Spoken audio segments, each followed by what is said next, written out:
আসসালামু আলাইকুম ওয়া রাহমাতুল্লাহি ওয়া বারাকাতুহু। আমাদের অনুষ্ঠানের শুরুতেই থাকছে কোরআন থেকে তেলাওয়াত। أعوذ بالله من الشيطان الرجيم بسم الله الرحمن الرحيم يا أيها الذين آمنوا أطيعوا الله وأطيعوا الرسول أطيعوا الله وأطيعوا الرسول وأولي الأمر منكم فإن تنازعتم في شيء فردوه إلى الله ورسوله إن كنتم تؤمنون بالله واليوم الآخر ذلك خير وأحسن تأويلا। এবারে অনুবাদ। সূরা নিসা অধ্যায় ৪ আয়াত ৫৯। আমি শয়তান হতে রক্ষা পেতে আল্লাহর আশ্রয় প্রার্থনা করছি। আর দয়াময় পরম দয়ালু আল্লাহর নামে শুরু করছি। হে মুমিনগণ, আল্লাহ এবং তার রাসূলের আনুগত্য করো এবং তাদের যারা তোমাদের মধ্যে ক্ষমতার অধিকারী। যদি কোনো বিষয়ে তোমাদের মধ্যে মতভেদ ঘটে সেটা উপস্থাপন করো আল্লাহ ও তার রাসূলের কাছে। যদি তুমি বিশ্বাস করো আল্লাহকে এবং আখিরাতে, সেটাই সর্বশ্রেষ্ঠ, আর চূড়ান্ত সংকল্পের জন্য সেটা প্রকৃষ্টতর। আমি ভাই আশরাফকে অনুরোধ করব ডাক্তার জাকির নায়েক সম্পর্কে কিছু বলার জন্য। তারপর শুরু হবে ডাক্তার জাকির নায়েকের লেকচার। আপনাদের সবাইকে অনেক ধন্যবাদ। ধন্যবাদ ভাই সৈয়দ জাকির। ডক্টর জাকির নায়েক একজন প্রশিক্ষণপ্রাপ্ত মেডিকেল ডাক্তার হলেও তিনি পৃথিবী জুড়ে বিখ্যাত একজন আন্তর্জাতিক বক্তা হিসেবে ইসলাম ও কম্পারেটিভ রিলিজনের উপর। ডক্টর জাকির ইসলাম সম্পর্কে বিভিন্ন ভুল ধারণাগুলো দূর করার চেষ্টা করেন পবিত্র কোরআন, হাদিস এবং অন্যান্য ধর্মগ্রন্থের সাহায্যে। এই ধর্মগ্রন্থগুলো থেকে হুবহু উদ্ধৃতি দেওয়ার পাশাপাশি তিনি ব্যবহার করেন বিজ্ঞান আর অকাট্য যুক্তি। লেকচার শেষে প্রশ্নোত্তর পর্বে দর্শকদের চ্যালেঞ্জিং প্রশ্নের উত্তরে নিখুঁত বিশ্লেষণ আর অকাট্য যুক্তির জবাবের জন্য তিনি বেশ জনপ্রিয়। তিনি বিভিন্ন দেশে লেকচার দিয়েছেন, যেমন আমেরিকা, কানাডা, ইংল্যান্ড, সৌদি আরব, আরব আমিরাত, অস্ট্রেলিয়া, দক্ষিণ Africa, Botswana, Malaysia, Singapore, Hong Kong, Thailand, দক্ষিণ আমেরিকার গায়ানা, এরকম বিভিন্ন দেশে গিয়েছেন। আর ভারতেও তিনি অনেক লেকচার দিয়েছেন। এই কারণে শেখ আহমেদ দিদাত ইসলাম ও কম্পারেটিভ রিলিজনের উপর বিশ্ববিখ্যাত একজন বক্তা। তিনি জাকির নায়েককে টাইটেল দিয়েছিলেন দিদাত প্লাস। ডক্টর জাকির নায়েককে বিভিন্ন আন্তর্জাতিক টিভি চ্যানেলে নিয়মিতভাবেই দেখা যায় পুরো পৃথিবী জুড়ে ১৫০টিরও বেশি দেশে।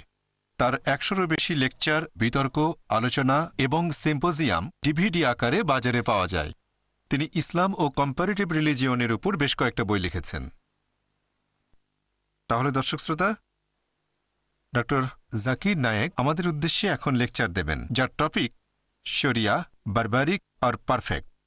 তার আগে অনুরোধ করব তিনি কোরআনের একটা কপি উপহার দেবেন, সেই সাথে তার অনুবাদ। এটা দেবেন ভাই ডক্টর সাপিনকে।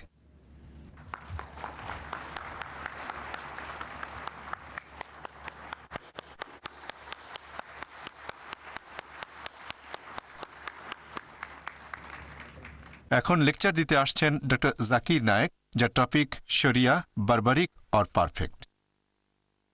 আলহামদুলিল্লাহ ওয়াসসালাতু ওয়াসসালাম আলা রাসূলিল্লাহ ওয়া আলা আলিহি ওয়া সাহবিহি আজমাইন, আম্মা বাদ। আউযু বিল্লাহি মিনাশ শাইতানির রাজীম, বিসমিল্লাহির রহমানির রহিম। ইয়া আইয়ুহাল্লাযীনা আমানু উদখুলু ফিস-সিলমি কাফা ইন্নাদ-দীনা ইনদাল্লাহিল ইসলাম। রাব্বি ইশরাহ লি সাদরি ওয়া ইয়াসসির লি আমরি ওয়াহলুল উকদাতাম মিন লিসানি ইয়াফকাহু কাওলি। ডায়াসে উপস্থিত অতিথিবৃন্দ, শ্রদ্ধেয় গুরুজনেরা এবং আমার প্রিয় ভাই বোনেরা, আপনাদের সবাইকে স্বাগত জানাই ইসলামিক সম্ভাষণে। আসসালামু আলাইকুম ওয়া রাহমাতুল্লাহি ওয়া বারাকাতুহু।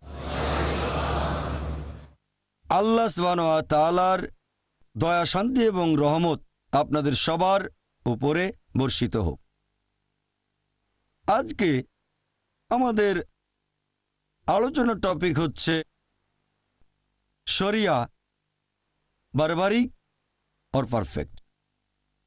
শরিয়া হচ্ছে ইসলামিক বিভিন্ন আইন নিয়ে পরিপূর্ণ একটা নিয়ম, যেখানে একজন মুসলিমের বিভিন্ন অধিকার আর দায়িত্বের কথা বলা হয়েছে। এটা দিয়ে মানুষের জীবন পরিচালিত হয়। এই নিয়মগুলো পুরোপুরি সমন্বিত, আর এখানে খুঁটিনাটি ব্যাপারগুলো নিয়ে বলা হয়েছে, যেমন খাওয়া দাওয়া, পান করা, পোশাক পরা, এছাড়া বিভিন্ন জটিল আইনও এখানে আছে। এখন এই শরিয়া এর শাব্দিক মানে অনুসরণ করার জন্য পরিষ্কার পথ। ইসলামিক শরিয়া এটা এসেছে মোট 4টা উৎস থেকে। প্রথম উৎস হচ্ছে পবিত্র কোরআন। কোরআন হচ্ছে সর্বশেষ ও চূড়ান্ত আসমানি কিতাব, আল্লাহ সুবহানাহু ওয়া তাআলার প্রেরণ করা ওহী।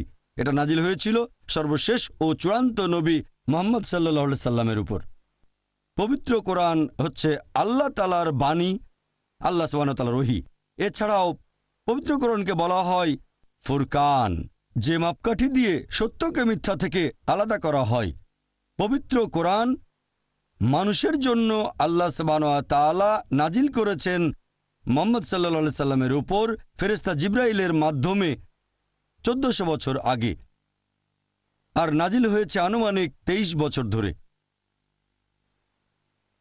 পবিত্র কোরআনে রয়েছে মোট 114টা সূরা বা অধ্যায়, আর এখানে আছে 6000-এরও বেশি আয়াত, 6000-এরও বেশি। আর পবিত্র কোরআন নাজিল হয়েছে আরবি ভাষায়। তবে অনেক বিশেষজ্ঞ ওনারা এই পবিত্র কোরআন মানে আল্লাহ সুবহানাহু ওয়া তাআলার এই বাণীকে পৃথিবীর বেশিরভাগ প্রধান ভাষাতেই অনুবাদ করেছেন। এই কোরআন আল্লাহ সুবহানাহু ওয়া তাআলার এই বাণী, এটা হচ্ছে ইসলামিক শরিয়ার সর্বোচ্চ আর সর্বপ্রথম উৎস। শরিয়ার দ্বিতীয় উৎস হচ্ছে সুন্নাহ। সুন্নাহ মানে আমাদের নবীর পথ, অথবা আমাদের নবী যে কাজগুলো করেছেন, আর এগুলো আছে সহিহ হাদিসে, আমাদের নবীর বিভিন্ন কাজ এবং কথা। এই সুন্নাহ বা সহিহ হাদিস হচ্ছে পবিত্র কোরআনের সহায়ক গ্রন্থ। এগুলো কোরআনের ব্যাখ্যা হিসেবে কাজ করে। এখানে কোরআনের বিভিন্ন আয়াতের ব্যাখ্যা দেওয়া থাকে, আর এই সুন্নতের মধ্যে আমাদের নবী মুহাম্মদ সাল্লাল্লাহু আলাইহি ওয়াসাল্লামের নির্দেশগুলো সবার প্রথমে আসবে, তারপর আসবে নবীর কাজগুলো। আবার অনেক সময় নবীর বিভিন্ন নির্দেশগুলো ভালোভাবে বোঝার জন্য দেখার প্রয়োজন হতে পারে সাহাবীগণ তখন কি করেছিলেন। আল্লাহ পবিত্র কোরআনে বলেছেন, অনেক জায়গায় আছে, যেমন সূরা নিসা অধ্যায় 4 আয়াত 59, আল্লাহ বলেছেন আতিউল্লাহ ও আতিউর রাসূল। আল্লাহ এবং তার রাসূলকে মান্য করো। রাসূলকে মান্য করো মানে সুন্নতগুলো মেনে চলো, আমাদের নবী যেগুলো বলেছেন আর করেছেন। আর আমাদের নবী বলেছেন যে প্রথমে পবিত্র কোরআন দেখো, তারপর আমার উদাহরণ দেখো, আমার কথাগুলো, আর তারপর যদি বিস্তারিত জানতে চাও তাহলে আমার প্রজন্মকে দেখো, তার পরের প্রজন্ম দেখো এবং তারপরের প্রজন্ম। যদি আমাদের নবীর জীবনী সম্পর্কে আরো বিস্তারিতভাবে জানতে চান তিনি কি করেছেন, এখন আমাদের নবীর কথাগুলো সবচেয়ে ভালো বুঝেছিলেন নবীর সহচরগণ, অর্থাৎ সাহাবীগণ, যারা নবীর আমলে বেঁচে ছিলেন, আমাদের নবীকে দেখেছেন এবং ঈমানের সাথে মৃত্যুবরণ করেছেন। তাহলে আপনি যদি হাদিসগুলো ভালোভাবে বুঝতে চান, যদি কোনো মতভেদ থাকে তাহলে জীবনী দেখবেন সালেফে সালেহিনগণের, মানে 3টা প্রজন্ম। যদি আরো বিস্তারিত জানতে চান, আরো ব্যাখ্যা চান, তাহলে জীবনী দেখতে পারেন সাহাবীগণের, তারপরের প্রজন্ম এবং তারপরের প্রজন্ম। ব্যাস, তাহলে আমাদের নবীর সুন্নত অর্থাৎ সহিহ হাদিস হচ্ছে শরিয়ার দ্বিতীয় উৎস। 3 নম্বর উৎস হচ্ছে ইজমা, তার মানে মতামতের উপর একটা জরিপ অথবা মতামত নিয়ে একটা চুক্তি। সাহাবেগণের মতামত আমাদের নবীর সহচর, সালফে সালেহিনগণের মতামতের উপর ভিত্তি করে সিদ্ধান্ত নেওয়া হয়। আর পাশাপাশি হিজরি প্রথম শতাব্দীর বিভিন্ন মুসলিম বিশেষজ্ঞের মতামতকেও এখানে গুরুত্ব দেওয়া হয়। যদি কোনো প্রশ্নের উত্তর পবিত্র কোরআনে না পান, যদি পবিত্র কোরআনে কিছু পরিষ্কার বলা না থাকে, তাহলে নবীর সুন্নতের ভেতরে খোঁজেন, মানে আমাদের নবীর সহিহ হাদিস।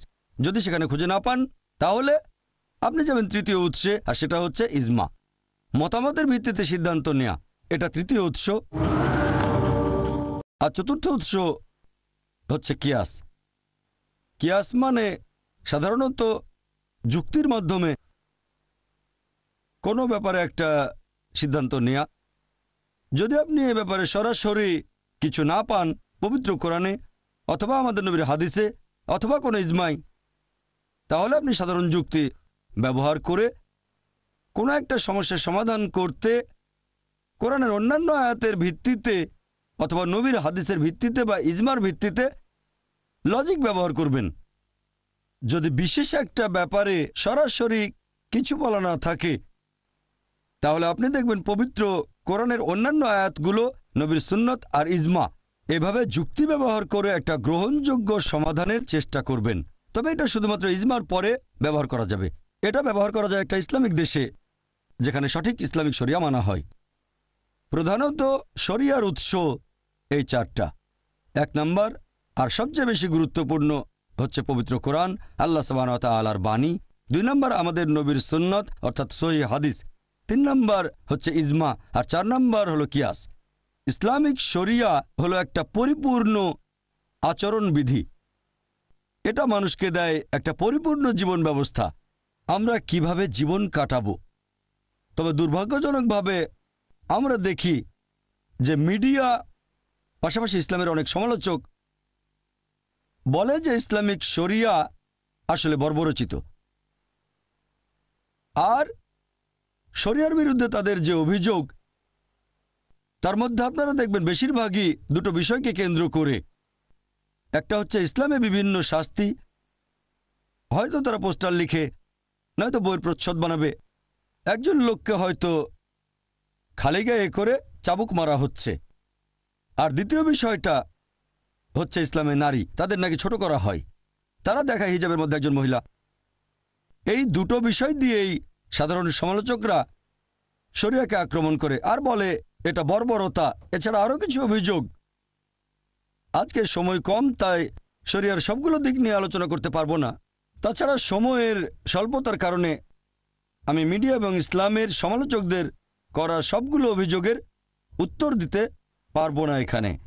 তবে হাতে যে সময় আছে ইনশাআল্লাহ আমি চেষ্টা করব যাতে শরিয়া সম্পর্কে কিছু ভুল ধারণা দূর করতে পারি। আমি আগেও বলেছি, প্রথম পয়েন্টটা, বেশিরভাগ পশ্চিমা লেখক আর ইসলামের সমালোচক শরিয়া ভিত্তিক শাস্তির প্রসঙ্গ তুলে ইসলামকে আক্রমণ করে। এখন ইসলামিক আইনে, ইসলামিক শরিয়ায় শাস্তিটা নাকি বর্বরচিত। ইসলাম একটা পরিপূর্ণ জীবন ব্যবস্থা, আর অন্যান্য জীবন ব্যবস্থার সাথে তুলনা করলে আপনি বুঝবেন পৃথিবীর বেশিরভাগ ধর্মই আসলে ভালো কথা বলে, বেশিরভাগ ধর্মই, ইসলাম সহ। তবে অন্যান্য ধর্মগুলোর সাথে ইসলামের পার্থক্যটা হচ্ছে ইসলাম ভালো কথা বলার পাশাপাশি আমাদের পথ দেখিয়ে দেয় যে কিভাবে এই ভালো অবস্থা অর্জন করব। যেমন ধরেন, পৃথিবীর সবগুলো প্রধান ধর্মই আমাদের বলে যে চুরি করা উচিত না। হিন্দুইজম বলছে চুরি করো না, খ্রিস্টান ধর্ম বলছে চুরি করো না, ইসলামও বলছে চুরি করো না। তাহলে ইসলামের সাথে অন্যান্য জীবন দর্শন বা অন্যান্য ধর্মগুলোর মধ্যে পার্থক্যটা কি? এখানে পার্থক্য হচ্ছে যে ইসলাম ভালো কথাগুলো বলার পাশাপাশি আমাদেরকে এটাও দেখিয়ে দেয় যে কিভাবে এই ভালো অবস্থা অর্জন করব। ইসলামিক শরিয়া অনুযায়ী এখানে ইসলামের তৃতীয় স্তম্ভ হচ্ছে জাকাত। তার মানে প্রত্যেক ধনী লোক যাদের সঞ্চয় নিসাব লেভেলের উপরে আছে, অর্থাৎ 85 গ্রাম স্বর্ণের চেয়ে বেশি, সেই লোকই প্রত্যেক হিজরি সালে অতিরিক্ত সঞ্চয়ের 2.5% জাকাত হিসেবে দান করে দেবে। যদি প্রত্যেক ধনী লোক জাকাত দিয়ে থাকে, পৃথিবীতে দারিদ্র্য বলে আর কিছুই থাকবে না। তাহলে পৃথিবীতে একজন মানুষও অনাহারে মারা যাবে না। আল্লাহ পবিত্র কোরআনে বলেছেন, সূরা আল হাশর অধ্যায় নম্বর 59 আয়াত নম্বর 7, এখানে আছে যে জাকাতের বিধান করা হয়েছে যাতে করে ধন সম্পদ শুধুমাত্র ধনী লোকদের কাছে আবর্তিত না হয়। এটা বাধ্যতামূলক দান, এটা ইসলামিক শরিয়ার অংশ, এটা ফরজ। যেসব লোকজন ধনী, যাদের সঞ্চয় 85 গ্রাম স্বর্ণের চেয়ে বেশি, তারা প্রতি হিজরি সালে সেই সঞ্চয়ের 2.5% জাকাত হিসেবে দান করবে। আর তারপরেও ধরেন কেউ চুরি করল, আল্লাহ পবিত্র কোরআনে বলেছেন সূরা মাইদা অধ্যায় নম্বর 5 আয়াত নম্বর 38 যে একজন চোর, হোক সে পুরুষ অথবা নারী, তার হাত কেটে ফেলো। এটাই আল্লাহ তাআলার পক্ষ থেকে আদর্শ দণ্ড। অনেকে হয়তো বলবে, হাত কেটে ফেলবেন? এই বিজ্ঞান আর প্রযুক্তির যুগে ইসলাম একটা বর্বর ধর্ম, এটা একটা নিষ্ঠুর ধর্ম। আর অনেকে এরকম ভাবে যে যদি সৌদি আরবে যায় সেখানে আইনটা এরকম। অনেকেই মনে করে যে হয়তো সেখানে অর্ধেক মানুষেরই হাত কাটা পড়েছে। অনেকেই মনে করে যে সৌদি আরবে যেহেতু এই আইন আছে তাই প্রতি দুজনের মধ্যে একজনের হাত কাটা পড়বে। বিশ্বাস করেন, আমি পর্যন্ত কয়েকবার সৌদি আরবে গেছি, আমি অনেকবার গেছি, এখন পর্যন্ত একটা মানুষ আমার চোখে পড়েনি যার হাত কেটে ফেলা হয়েছে। হতে পারে কিছু লোকের হাত কাটা হয়েছে, আমি একজনও দেখিনি। আইনটা এতই কড়া যে মানুষ অন্তত 10 বার চিন্তা করবে চুরি করব কি করব না। ইসলামিক শরিয়া এরকমই, এটা আপনাকে উপদেশ দেবে চুরি করো না। তবে সব মানুষ এই উপদেশ মেনে চলবে না। যারা আল্লাহকে বিশ্বাস করে তারা মানবে, কিন্তু সবাই মেনে চলবে না। এখন এই সমস্যার সমাধানটা কি হবে? এটার সমাধান হচ্ছে, যদি তারা আল্লাহ সুবহানাহু ওয়া তাআলার নির্দেশগুলো না মানে অবশ্যই শাস্তি পেতে হবে। আর বর্তমানে আমেরিকাকে পৃথিবীর সবচেয়ে উন্নত দেশগুলোর একটা বলা যেতে পারে। আপনারা কি জানেন চুরি ডাকাতির দিক থেকেও আমেরিকা পৃথিবীর মধ্যে একেবারে প্রথম সারিতেই আছে? আপনাদের একটা প্রশ্ন করি, যদি আমেরিকা ইসলামিক শরিয়া প্রয়োগ করা হয় ইউএসএতে, যে প্রত্যেক ধনী লোক যাদের সঞ্চয় 85 গ্রাম স্বর্ণের চেয়ে বেশি, তারা প্রতি হিজরি বছরে সেই সঞ্চয়ের 2.5% জাকাত দেবে। আর তারপরেও যদি কেউ চুরি করে তাহলে শাস্তি হিসেবে তার হাত কেটে ফেলতে হবে। এখন আপনাদের একটা প্রশ্ন করি, আমেরিকায় বর্তমানে চুরি ডাকাতির যে হার সেটা বেড়ে যাবে নাকি একই রকম থাকবে নাকি কমে যাবে? অবশ্যই কমে যাবে। এটা একটা প্র্যাকটিক্যাল আইন। আপনি শরিয়া প্রয়োগ করেন, অবশ্যই ফলাফল পাবেন। সেজন্য আমি বলছি যে ইসলামিক শরিয়া একেবারে নিখুঁত। আইন প্রয়োগ করব ফলাফলের জন্য, শুধুমাত্র বইয়ে লেখার জন্য না। মানুষ এখানে তর্ক করে আর ভাবে যদি এই আইন প্রয়োগ করেন, দেখছেন কত মানুষ চুরি ডাকাতি করছে, আমেরিকায় হাজার হাজার মানুষ চুরি ডাকাতি করে, তাহলে কি আপনি হাজার হাজার মানুষেরই হাত কাটবেন? শরিয়া প্রয়োগ করলে বদলাবে না মাত্র কয়েকজন, আর বাকি সবাই আল্লাহ চাইলে কখনো চুরি করবে না। অন্যরা এখন জানে যদি অ্যারেস্ট হই বের হয়ে যেতে পারবো, ঘুষ দিতে পারবো, বড়সড় কোনো শাস্তি পাবো না। তবে যদি শাস্তিটা কঠিন হয় তাহলে চুরি করার আগে 10 বার অন্তত চিন্তা করবে, তখন চুরির ইচ্ছাটাও কমে যাবে। আর মানুষজন এটা বুঝতে পারে না যে ইসলামিক শরিয়া পরিপূর্ণ, এটা নিখুঁত। তার মানে এই না যদি কোনো গরিব লোক রুটি চুরি করে কারণ তার ক্ষুধা লেগেছে এজন্য হাত কাটতে হবে না। যদি গরিব লোক চুরি করে কিছু খাওয়ার জন্য, এটা আসলে সরকারের, ইসলামিক কর্তৃপক্ষের দায়িত্ব সবাইকে খাবার দেয়া। সে কেন খাবার জন্য চুরি করবে? দায়িত্ব আসলে মুসলিম উম্মার, দায়িত্ব দেশের মানুষের। আমরাই খেয়াল রাখবো আমাদের প্রতিবেশী যেন খেতে পারে। বুঝতে পারছেন, এই শাস্তির ক্ষেত্রেও বেশ কিছু নিয়ম আছে। যদি অনেক টাকা চুরি করেন ইত্যাদি ইত্যাদি, তখন শাস্তি হবে এরকম। আর ইসলামিক একটা দেশে কোনো লোকের খাবার চুরি করার প্রশ্নই আসবে না। সেজন্যই আপনারা দেখবেন পৃথিবীর মধ্যে সৌদি আরবে সবচেয়ে চুরি ডাকাতির পরিমাণ কম। এটা প্র্যাকটিক্যাল আইন, প্রয়োগ করলে ফলাফল পাবেন। আমি এখানে শাস্তির একটা উদাহরণ দিলাম আর যুক্তি যে কেন শাস্তিটা এরকম। মানুষজন ভয় পায় যে হাত কেটে ফেলা হবে যখনই শরিয়া প্রয়োগ করবে। শাস্তি প্রয়োগ হয়তো করবেন না, প্রয়োগ করলেও সেটা খুবই কম পরিমাণ। অন্য আরও যে বিষয় নিয়ে ইসলামের সমালোচকরা অভিযোগ করে সেটা হচ্ছে ইসলামে নারীর অধিকার। সময় স্বল্পতার কারণে সবগুলো অভিযোগ নিয়ে আলোচনা করতে পারবো না। সংক্ষেপে বললে এই সমালোচকরা বলে ইসলাম ধর্মে মহিলাদের অবস্থান অনেক নিচে, তাদের কোনো অধিকার নেই, তারা পুরুষের সমান নয়। ইসলাম ধর্মে পুরুষ এবং নারী আসলে সমান, তবে সাম্যতা মানে কিন্তু অভিন্নতা নয়। তারা সমান তবে একই রকম নয়। আমাদের স্রষ্টা আল্লাহ সুবহানাহু ওয়া তাআলা পুরুষ এবং নারীকে সৃষ্টি করেছেন জৈবিকভাবে আলাদা, দেহের গঠনে আলাদা, মানসিকভাবে আলাদা। আর তাদের এই মানসিক গঠন, জৈবিক গঠন আর দেহের গঠনের ভিত্তিতে আল্লাহ সুবহানাহু ওয়া তাআলা পুরুষ এবং নারীর দায়িত্ব কর্তব্যও আলাদা করে দিয়েছেন। দেখবেন যে অনেকগুলো ক্ষেত্রেই পুরুষ এবং মহিলা তারা সমান। কিছু কিছু ব্যাপারে মহিলারা কিছুটা এগিয়ে আছে, আবার কিছু ব্যাপারে পুরুষরা কিছুটা এগিয়ে আছে, তবে সব মিলিয়ে তারা সমান। আপনাদের একটা উদাহরণ দেই। ধরেন কোন একটা পরীক্ষায় দুজন ছাত্র এ আর ছাত্র বি দুজনেই 100তে 80 পেল, দুজনেই প্রথম হলো। যদি আপনি পরীক্ষার খাতাটা দেখেন, ধরেন সেখানে 10টা প্রশ্ন আছে, প্রত্যেক প্রশ্নে 10 নম্বর। সেখানে 1 নম্বর প্রশ্নের উত্তরে ছাত্র এ পেয়েছে 10-এর মধ্যে 9, আর ছাত্র বি পেয়েছে 10-এর মধ্যে 7। তাহলে 1 নম্বর প্রশ্নের উত্তরে ছাত্র এ কিছুটা এগিয়ে ছাত্র বির চেয়ে, আর 2 নম্বর প্রশ্নের উত্তরে ছাত্র বি পেয়েছে 9, ছাত্র এ পেল 10-এর মধ্যে 7। তাহলে 2 নম্বর প্রশ্নের উত্তরে ছাত্র বি কিছুটা এগিয়ে আছে ছাত্র এর চেয়ে। এরপর বাকি 8টা প্রশ্নের উত্তরে দুজনেই পেয়েছে 10-8। যোগ করলে দেখবেন দুজনেই পেয়েছে 100তে 80, সব মিলিয়ে তারা সমান। তবে 1 নম্বর প্রশ্নের উত্তরে ছাত্র এ কিছুটা এগিয়ে আছে, আর 2 নম্বর প্রশ্নের উত্তরে বি কিছুটা এগিয়ে আছে। একইভাবে ইসলাম ধর্মে পুরুষ এবং নারী সব মিলিয়ে সমান। কিছু কিছু ব্যাপারে মহিলারা খানিকটা এগিয়ে আছে, আবার কিছু ব্যাপারে পুরুষরা খানিকটা এগিয়ে। আরও যে বিষয় নিয়ে ইসলামের সমালোচকরা অভিযোগ করে সেটা হচ্ছে ইসলামে নারীর অধিকার। সময় স্বল্পতার কারণে সবগুলো অভিযোগ নিয়ে আলোচনা করতে পারবো না। সংক্ষেপে বললে এই সমালোচকরা বলে ইসলাম ধর্মে মহিলাদের অবস্থান অনেক নিচে, তাদের কোনো অধিকার নেই, তারা পুরুষের সমান নয়। ইসলাম ধর্মে পুরুষ এবং নারী আসলে সমান, তবে সাম্যতা মানে কিন্তু অভিন্নতা নয়। তারা সমান তবে একই রকম নয়।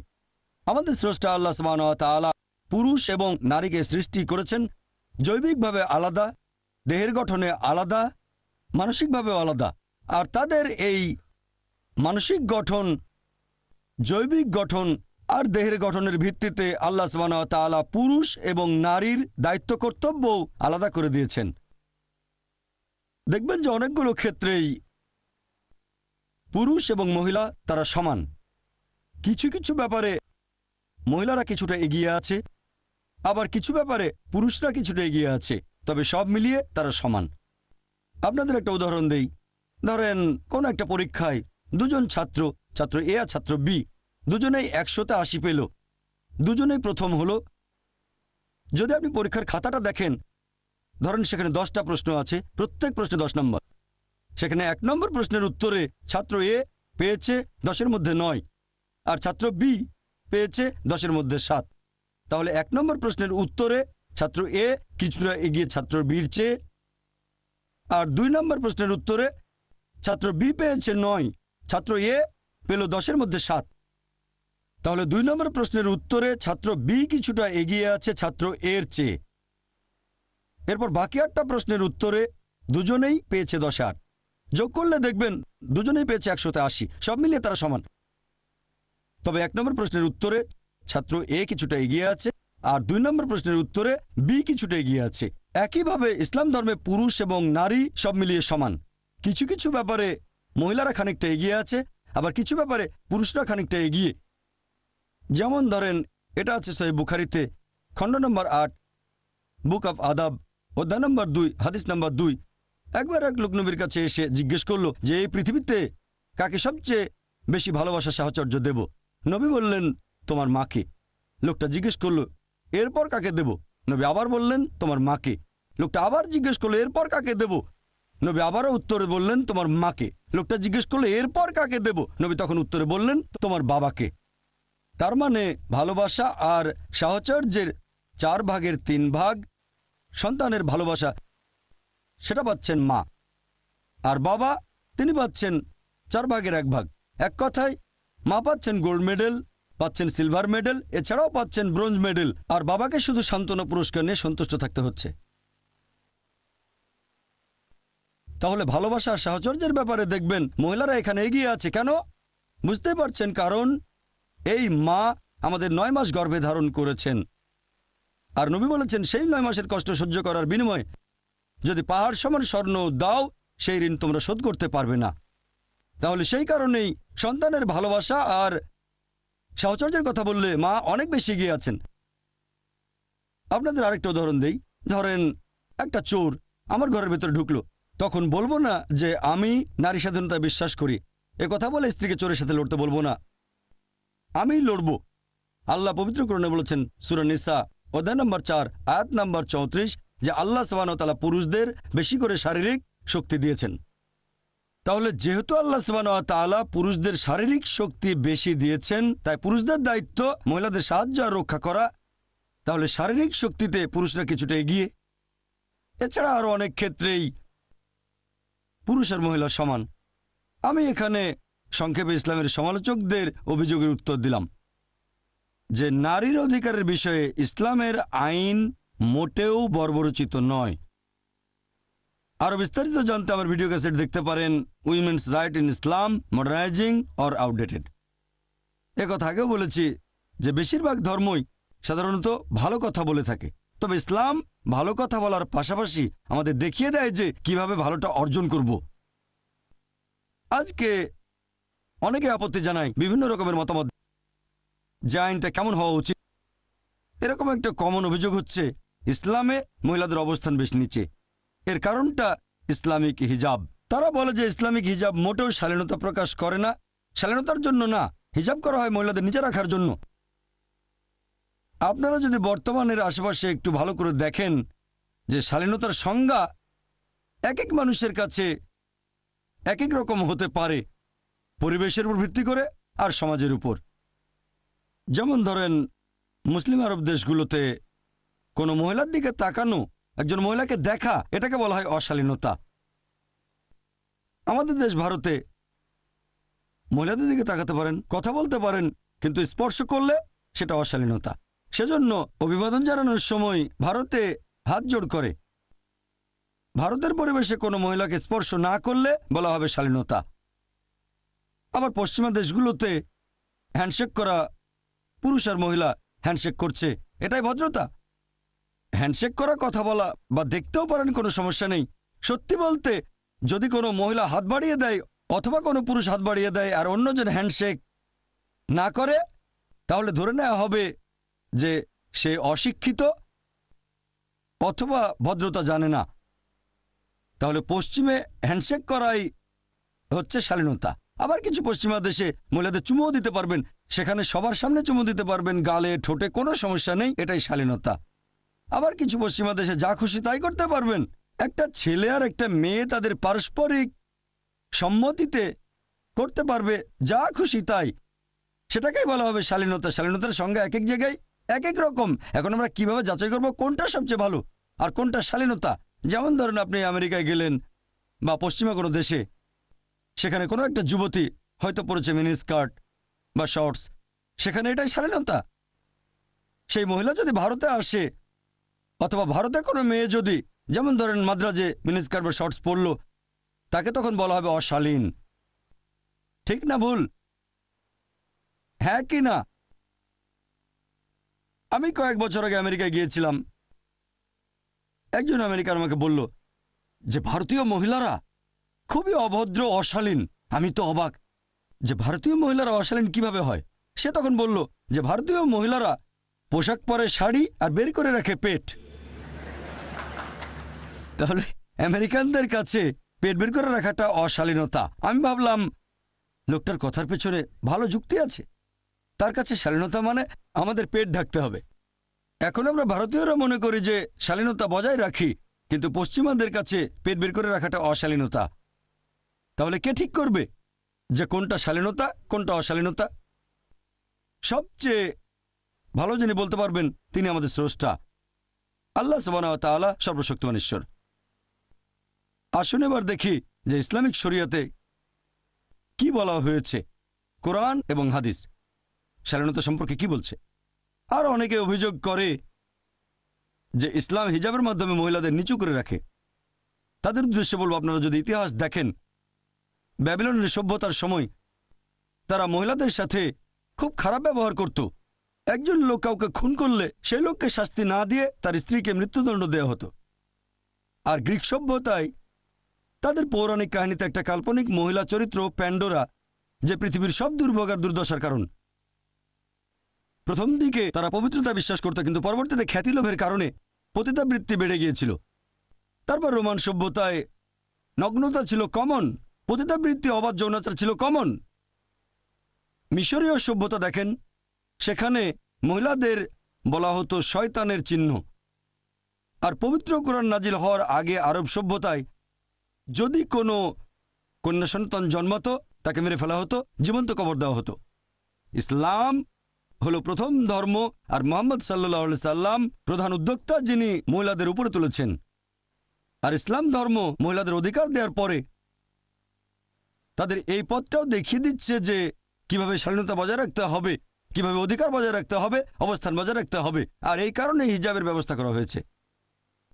মানুষ সাধারণত মহিলাদের হিজাবের কথা বলে, তবে আল্লাহ সুবহানাহু ওয়া তাআলা তার আসমানি কিতাব পবিত্র কোরআনে প্রথমে বলেছেন পুরুষদের হিজাবের কথা, তারপর মহিলাদের হিজাব। আল্লাহ পবিত্র কোরআনে বলেছেন, সূরা নূর অধ্যায় নম্বর 24 আয়াত নম্বর 30, মুমিন পুরুষদের বলো তারা যেন দৃষ্টি সংযত রাখে, লজ্জাস্থানে হেফাজত করে।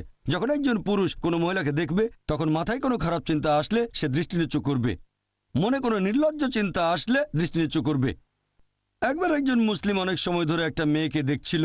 আমি বললাম, ভাই তুমি কি করছো? ইসলামে তো এটার অনুমতি নেই। সে আমাকে বলল, আমাদের প্রিয় নবী বলেছেন প্রথমবার দেখার অনুমতি আছে, দ্বিতীয়বার দেখা নিষিদ্ধ। আমার প্রথমবারের দেখা অর্ধেক শেষ হয়নি। নবী কথা দিয়ে কি বুঝিয়েছেন যে প্রথমবার দেখার অনুমতি আছে, দ্বিতীয়বার দেখা নিষিদ্ধ? তার মানে এই না যে 10 মিনিট ধরে আপনি পলক না ফেলে একটা মেয়েকে দেখবেন আর বলবেন অর্ধেক দেখা শেষ হয়নি।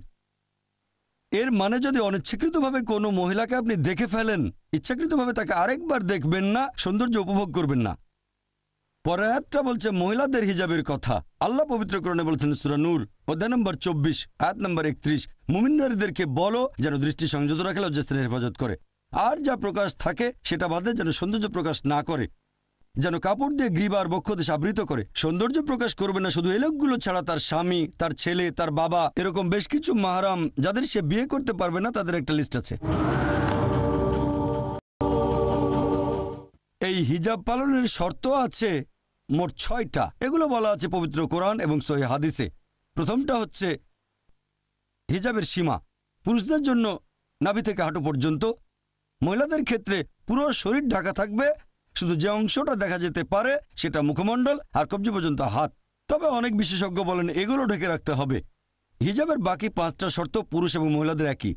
2 নম্বর, তারা যে পোশাকটা পরবে সেটা হবে ঢিলেঢালা, শরীরের গঠন বোঝা যাবে না। 3 নম্বর, এমন স্বচ্ছ হবে না যাতে ভেতর থেকে দেখা যায়। 4 নম্বর, পোশাক এমন আকর্ষণীয় হবে না যাতে বিপরীত লিঙ্গ আকৃষ্ট হয়। 5 নম্বর, পোশাকটা বিপরীত লিঙ্গের পোশাকের মতো হবে না। আর 6 নম্বর, পোশাকের মধ্যে অবিশ্বাসীদের কোনো চিহ্ন থাকতে পারবে না।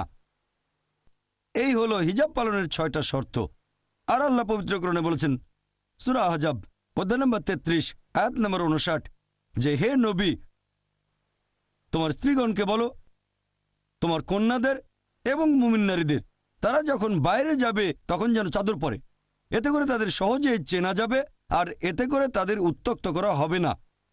কোরআন বলছে মহিলাদের হিজাবের ব্যবস্থা করা হয়েছে যাতে করে তাদের উত্ত্যক্ত করা না হয়। ধরেন দুজন যমজ বোন, দুজনেই খুব সুন্দরী, সমান সুন্দরী, আর ধরেন মাদ্রাজের রাস্তায় হেঁটে বেড়াচ্ছে। 2 বোনের মধ্যে একজন পরেছে ইসলামিক পোশাক, পুরো শরীর ঢাকা, শুধু মুখমণ্ডল আর হাতের কবজি পর্যন্ত হাত বাঁধে, আর অন্যজন পরেছে পশ্চিমা পোশাক, মিনি স্কার্ট বা শর্টস। আর ধরেন রাস্তার পাশেই দাঁড়িয়ে আছে একটা বখাটে ছেলে, শিকারের জন্য অপেক্ষা, মেয়েদের উত্ত্যক্ত করবে। আমি আপনাদের প্রশ্ন করছি, সে কোন মেয়েটাকে উত্ত্যক্ত করবে? ইসলামিক হিজাব পরা মেয়েটাকে, নাকি সেই মেয়েকে যে পরেছে পশ্চিমা পোশাক, মিনিস্কার্ট বা শর্টস? কাকে উত্ত্যক্ত করবে? আপনারাও জানেন সেই মেয়েটাকে যে পরেছে মিনিস্কার্ট বা শর্টস। তাহলে কোরআন ঠিকই বলেছে যে মহিলাদের জন্য এই হিজাবের ব্যবস্থা করা হয়েছে, যাতে করে তাদের উত্ত্যক্ত করা না হয়। আর তারপরেও যদি একজন পুরুষ কোনো মহিলাকে ধর্ষণ করে, ইসলামিক শরিয়া বলছে তাকে মৃত্যুদণ্ড দেয়া হবে। তখন মানুষ হয়তো বলবে, মৃত্যুদণ্ড? এই বিজ্ঞান আর প্রযুক্তির যুগে ইসলাম একটা বর্বর ধর্ম, এটা একটা নিষ্ঠুর ধর্ম, খুবই নির্দয় জীবন ব্যবস্থা।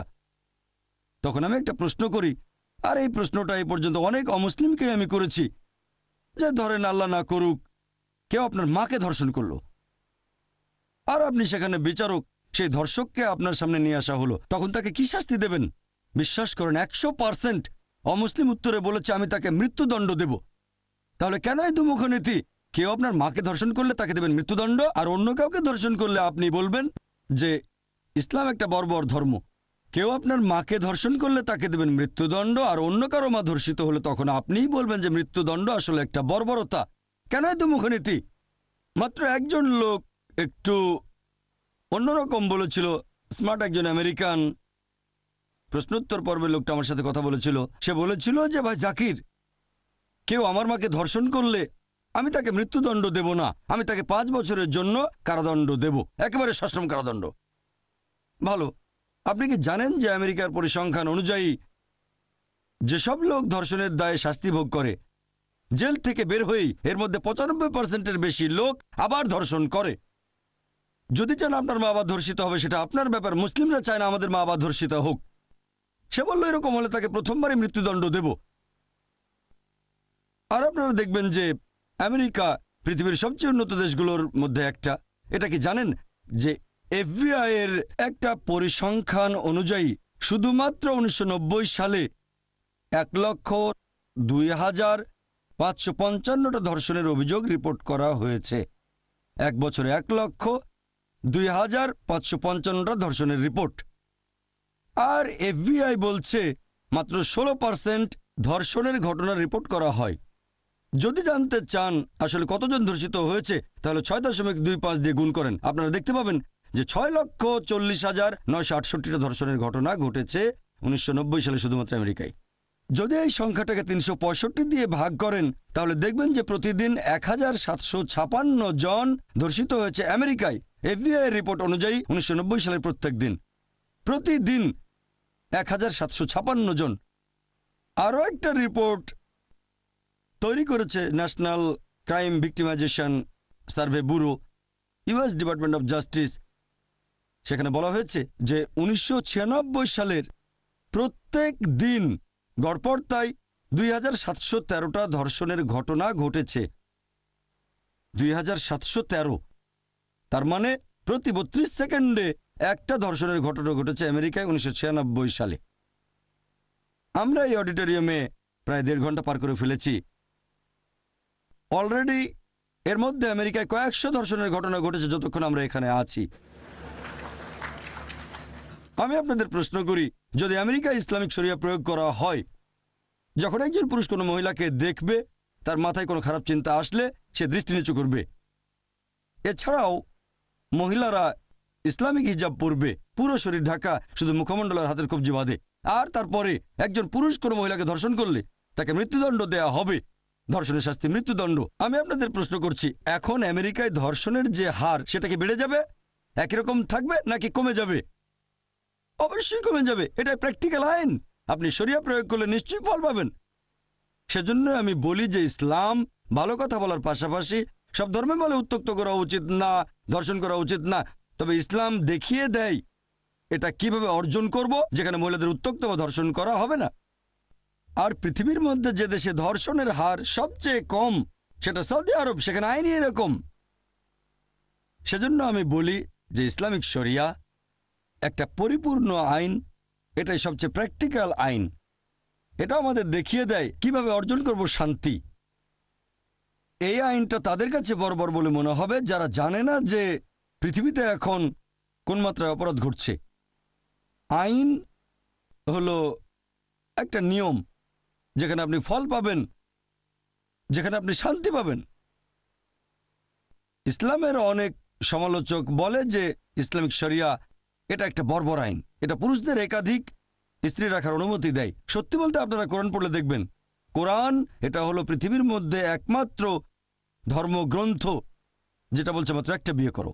পৃথিবীর বুকে পবিত্র কোরআন বাদে আর কোনো ধর্মগ্রন্থ এরকম বলছে না যে মাত্র একটা বিয়ে করো। যদি আপনি বাইবেল পড়েন, ভগবদ্গীতা পড়েন, মহাভারত পড়েন, রামায়ণ পড়েন, বেদ পড়েন, পবিত্র কোরআন ছাড়া আর কোনো ধর্মগ্রন্থ এরকম বলছে না যে মাত্র একটা বিয়ে করো।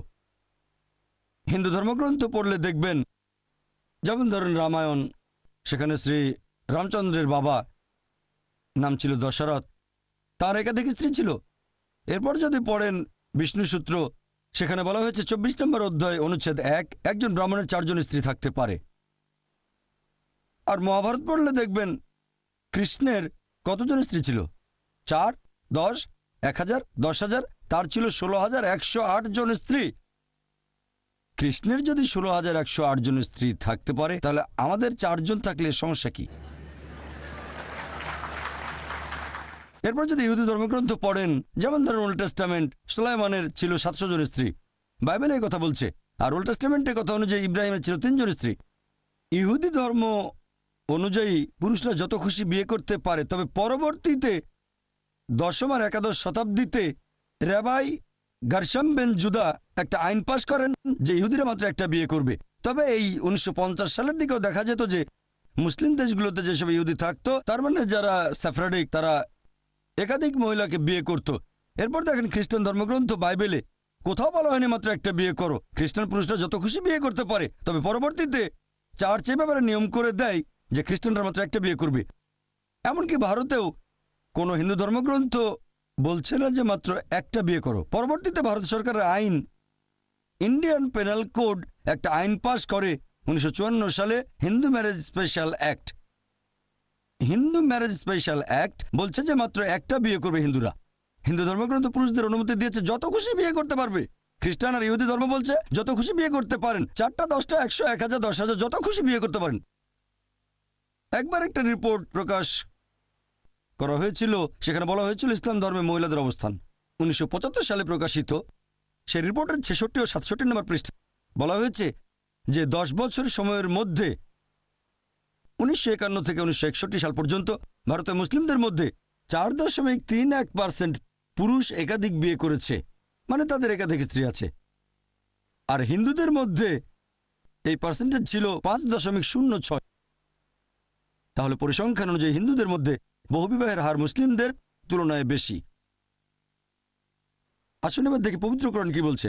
আল্লাহ পবিত্র কোরআনে বলেছেন সূরা নিসা অধ্যায় নম্বর 4 আয়াত নম্বর 3, তোমার পছন্দের নারীকে বিয়ে করো 2, 3 বা 4 জনকে, যদি সুবিচার করতে না পারো তাহলে একজনকে বিয়ে করো। এভাবে মাত্র একটা বিয়ে করার কথা শুধু কোরআনেই বলা হয়েছে, অন্য কোনো ধর্মগ্রন্থে নয়। আপনি একাধিক বিয়ে করতে পারেন, সর্বোচ্চ 4 জন, যদি সুবিচার করতে পারেন। সুবিচার করতে না পারলে মাত্র একটা বিয়ে করেন। আর আল্লাহ কোরআনে বলেছেন সূরা নিসা অধ্যায় নম্বর 4 আয়াত নম্বর 129, স্ত্রীগণের সাথে সমান ব্যবহার করা খুব কঠিন, তবে কারো দিক থেকে পুরোপুরি মুখ ফিরিয়ে নিও না। অনেক মানুষ ভাবে ইসলামে 4টা বিয়ে করা বাধ্যতামূলক।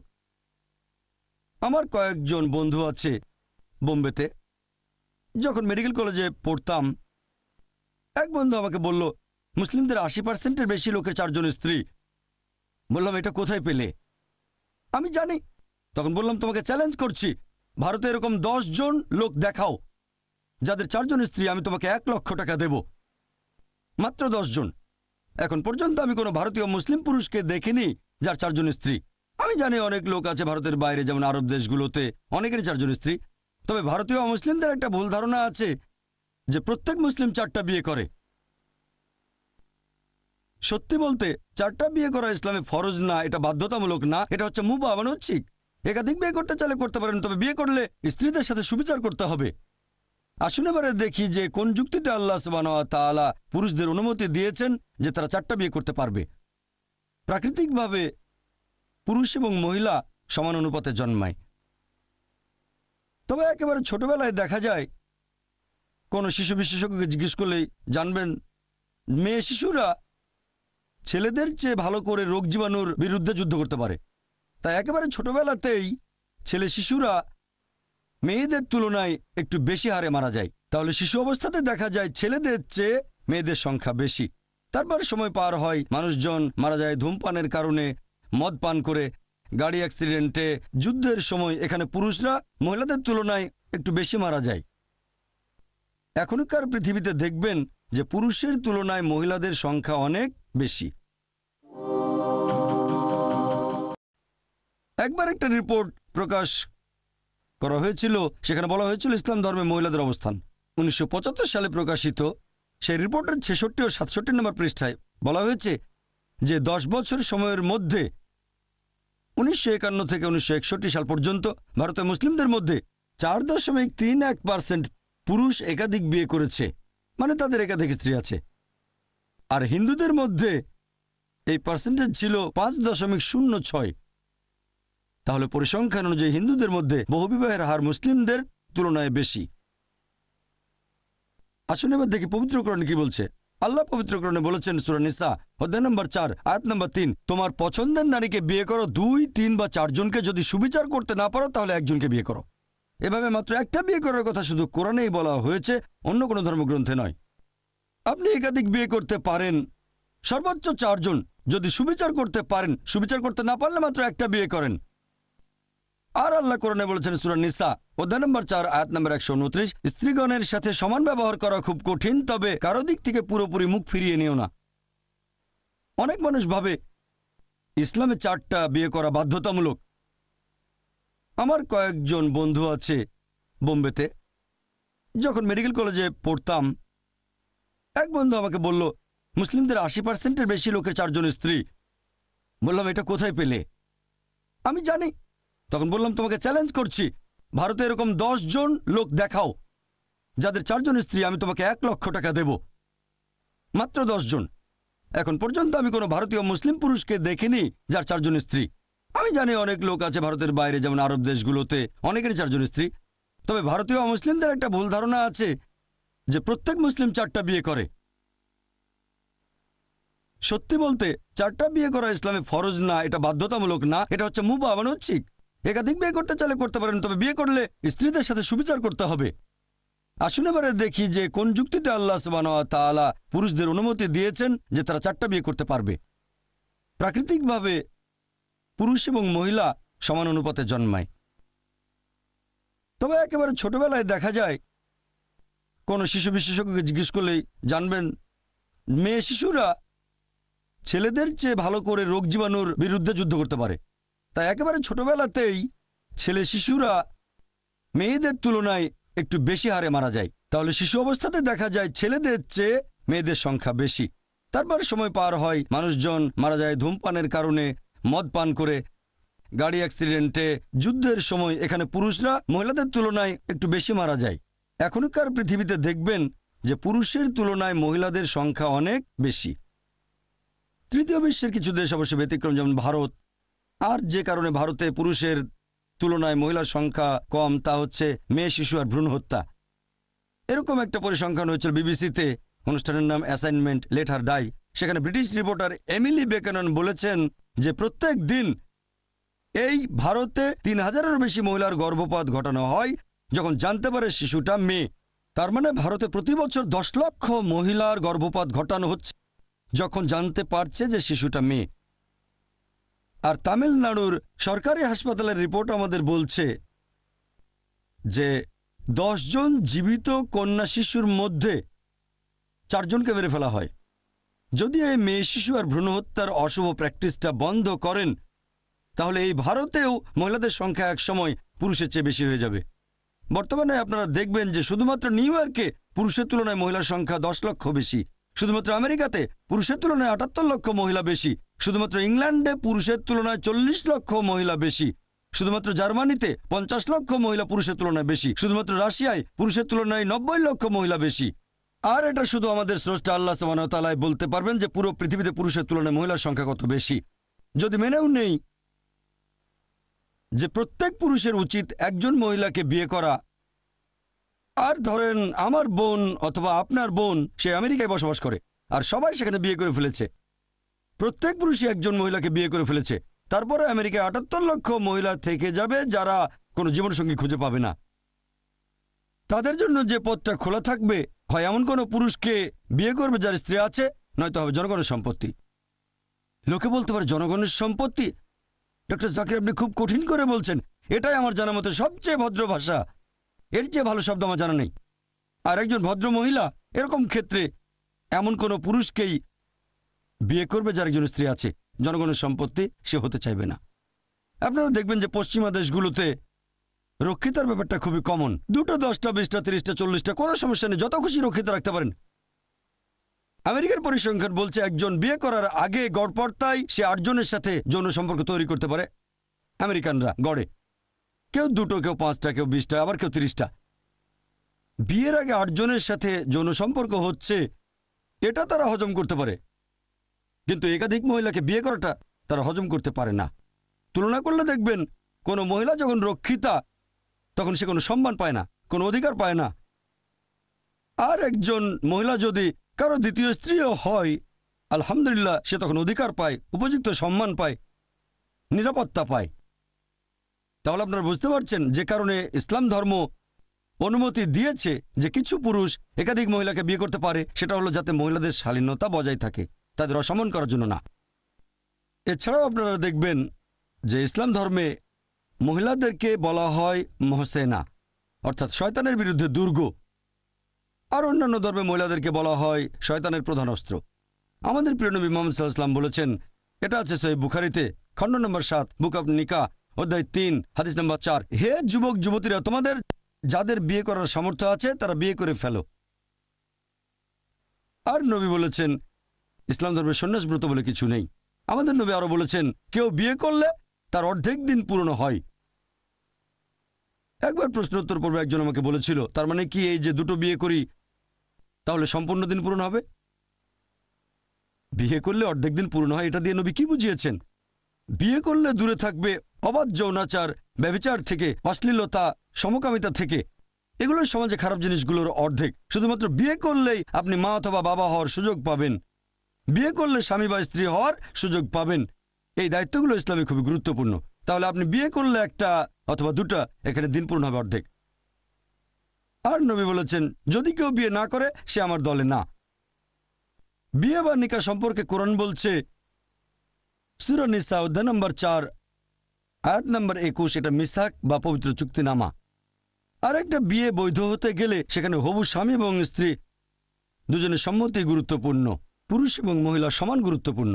আমাদের প্রিয় নবী বলেছেন, এটা আছে সহিহ বুখারীতে, খণ্ড নম্বর 7, বুক অব নিকাহ, অধ্যায় নম্বর 69, হাদিস নম্বর 49, একবার এক মহিলা নাম খানসা বিনতে খাদেম আল আনসারিয়া নবীর কাছে আসলো আর নবীকে বলল যে আমার বাবা জোর করে আমার অপছন্দের লোকের সাথে আমাকে বিয়ে দিয়েছে। আর নবী তখন বিয়েটা বাতিল করে দিলেন। তাহলে ইসলাম অনুযায়ী বিয়েতে হবু স্বামী স্ত্রী দুজনেরই অনুমতি নেওয়া সমান গুরুত্বপূর্ণ। এছাড়াও ইসলাম ধর্মে একটা বিয়ে বৈধ হতে গেলে মোহর দেয়া বাধ্যতামূলক। আল্লাহ কোরআনে বলেছেন সূরা নিসা অধ্যায় 4, আয়াত 4, বিয়ের সময় তোমরা নারীদেরকে মোহর প্রদান করবে। তাহলে মোহর দেয়া বাধ্যতামূলক। হবু স্বামী মোহর দেবে তার হবু স্ত্রীকে। তবে ভারতের কালচারে ঠিক তার উল্টোটা। এখানে হবু স্ত্রী তার হবু স্বামীকে যৌতুক দেয়। এরকম প্রায় দেখা যায় আমাদের ভারতে। আর দুর্ভাগ্যজনকভাবে এই কালচারটা মুসলিমদের ভেতরেও চলে এসেছে। আর এভাবে লোকজন তাদের অবস্থান যাচাই করে তারপর যৌতুক দাবি করে। গ্র্যাজুয়েট হলে দাবি করে 1 লাখ টাকা, ইঞ্জিনিয়ার হলে 10 লাখ টাকা, আর ডাক্তার হলে বোধহয় 20 লাখ টাকা। ব্যাপারটা যেন কোরবানির হাটে গরু ছাগল বিক্রি হচ্ছে। ইসলাম ধর্মে সরাসরি বা ঘুরিয়ে ফিরিয়ে যৌতুক দাবি করাটা সম্পূর্ণ নিষিদ্ধ। আপনি এভাবে বলতে পারবেন না যে আমার ছেলে মার্সিডিজ গাড়ি চালাতে পছন্দ করে, তার মানে যৌতুক হিসেবে মার্সিডিজ বেঞ্চ দিতে হবে। আমার ছেলে 3 বেডরুমের অ্যাপার্টমেন্ট খুব পছন্দ করে, তার মানে যৌতুক হিসেবে 3 বেডরুমের অ্যাপার্টমেন্ট দিতে হবে। প্রত্যক্ষ বা পরোক্ষভাবে যৌতুক দাবি করা ইসলাম ধর্মে নিষিদ্ধ। মেয়ের বাবা মা যদি স্বেচ্ছায় কিছু দেয় তাহলে কোনো সমস্যা নেই, তবে প্রত্যক্ষ বা পরোক্ষভাবে যৌতুক দাবি করা নিষিদ্ধ। তার বদলে হবু স্বামী এখানে তার হবু স্ত্রীকে বিয়ের সময় মোহর দেবে। তাহলে এইভাবে আলহামদুলিল্লাহ ইসলাম মহিলাদের অধিকার নিশ্চিত করেছে। আল্লাহ পবিত্র কোরআনে বলেছেন সূরা নূর অধ্যায় নম্বর 24, আয়াত নম্বর 4, যে যদি কোনো লোক একজন মহিলার শালীনতা সম্পর্কে অভিযোগ করে, কেউ যদি বলে অমুক মহিলা ভালো না, অশালীন, আর সে যদি 4 জন সাক্ষী উপস্থিত করতে না পারে, তাদের প্রত্যেককে 80 বার চাবুক মারা হবে। তার মানে যদি কেউ কোনো মহিলার নামে অপবাদ দেয়, এটা আমাদের সমাজে কমন, আপনি অপবাদ দিতে পারেন কারো মাকে, কারো বাবাকে, মেয়েকে বা বোনকে, তাতে কিছু হবে না। তবে ইসলামিক শরিয়ায় কেউ যদি কোনো মহিলার শালীনতা নিয়ে অপবাদ দেয় আর 4 জন সাক্ষী আনতে না পারে, শাস্তি পাবে 80টা চাবুক। আবার ধরেন 4 জন সাক্ষী আনলো, যদি কেউ তার মিথ্যা সাক্ষ্য দিয়ে ধরা পড়ে, তাহলে সবাইকে 80 চাবুক মারা হবে। অনেকে বলবে 80 চাবুক, এটা বর্বরতা। কোনো মহিলার শালীনতা নিয়ে অপবাদ দেওয়াটা কি বর্বরতা নয়? তাহলে বর্বরতা জিনিসটা আপেক্ষিক। ইসলামিক শরিয়ার আইন, আল্লাহ সুবহানাহু ওয়া তাআলার আইন মহিলাদের রক্ষা করে, তাদের অবস্থানকে উপরে ওঠায়। পশ্চিমা কালচার এরকম না, সেখানে তারা পশ্চিমা সভ্যতার নামে, নারী স্বাধীনতার নামে তাদের উপরে তুলেছে বলে দাবি করে, আসলে তাদের নিচে নামিয়েছে। তাদের বানিয়েছে উপপত্নী, রক্ষিতা আর ভোগের বস্তু। এগুলো তারা লুকিয়ে রাখে আর্ট কালচারের রঙিন পর্দার পেছনে। পশ্চিমা সমাজ নারী স্বাধীনতার কথা বললেও আসলে তাদের নিচে নামিয়েছে। দাবি করে মহিলাদের উপরে তুলেছে, কিন্তু তাদের আরো নিচে নামিয়েছে। আর্ট এবং কালচারের নাম করে বিক্রি করে নিজের মেয়েকে, বিক্রি করছে নিজের মাকে। এই ব্যাপারে আমি একটা উদাহরণ দিয়েছিলাম যে BMW গাড়ির একটা অ্যাড একবার শুনেছিলাম, এটা খুব বিখ্যাত অ্যাড। একটা মেয়ে বিকিনি পরে দাঁড়িয়েছে BMW গাড়ির সামনে, এটা খুবই দামি একটা গাড়ি, আর উপরে লেখা এখনই চালিয়ে পরীক্ষা করে দেখুন। কাকে? গাড়িটাকে না মেয়েটাকে? এটা তারা কি করছে? তারা তো উন্নতির কথা বলে, সভ্যতা, আসলে বিক্রি করছে নিজের মাকে, বিক্রি করছে নিজের মেয়েকে, বিক্রি করছে স্ত্রীকে। ইসলাম ধর্মে আমরা মহিলাদের নিরাপত্তা দিই, তাদের ভালোবাসি, তাদের শ্রদ্ধা করি, তাদের সম্মান করি, তাদের বিক্রি করতে চাই না।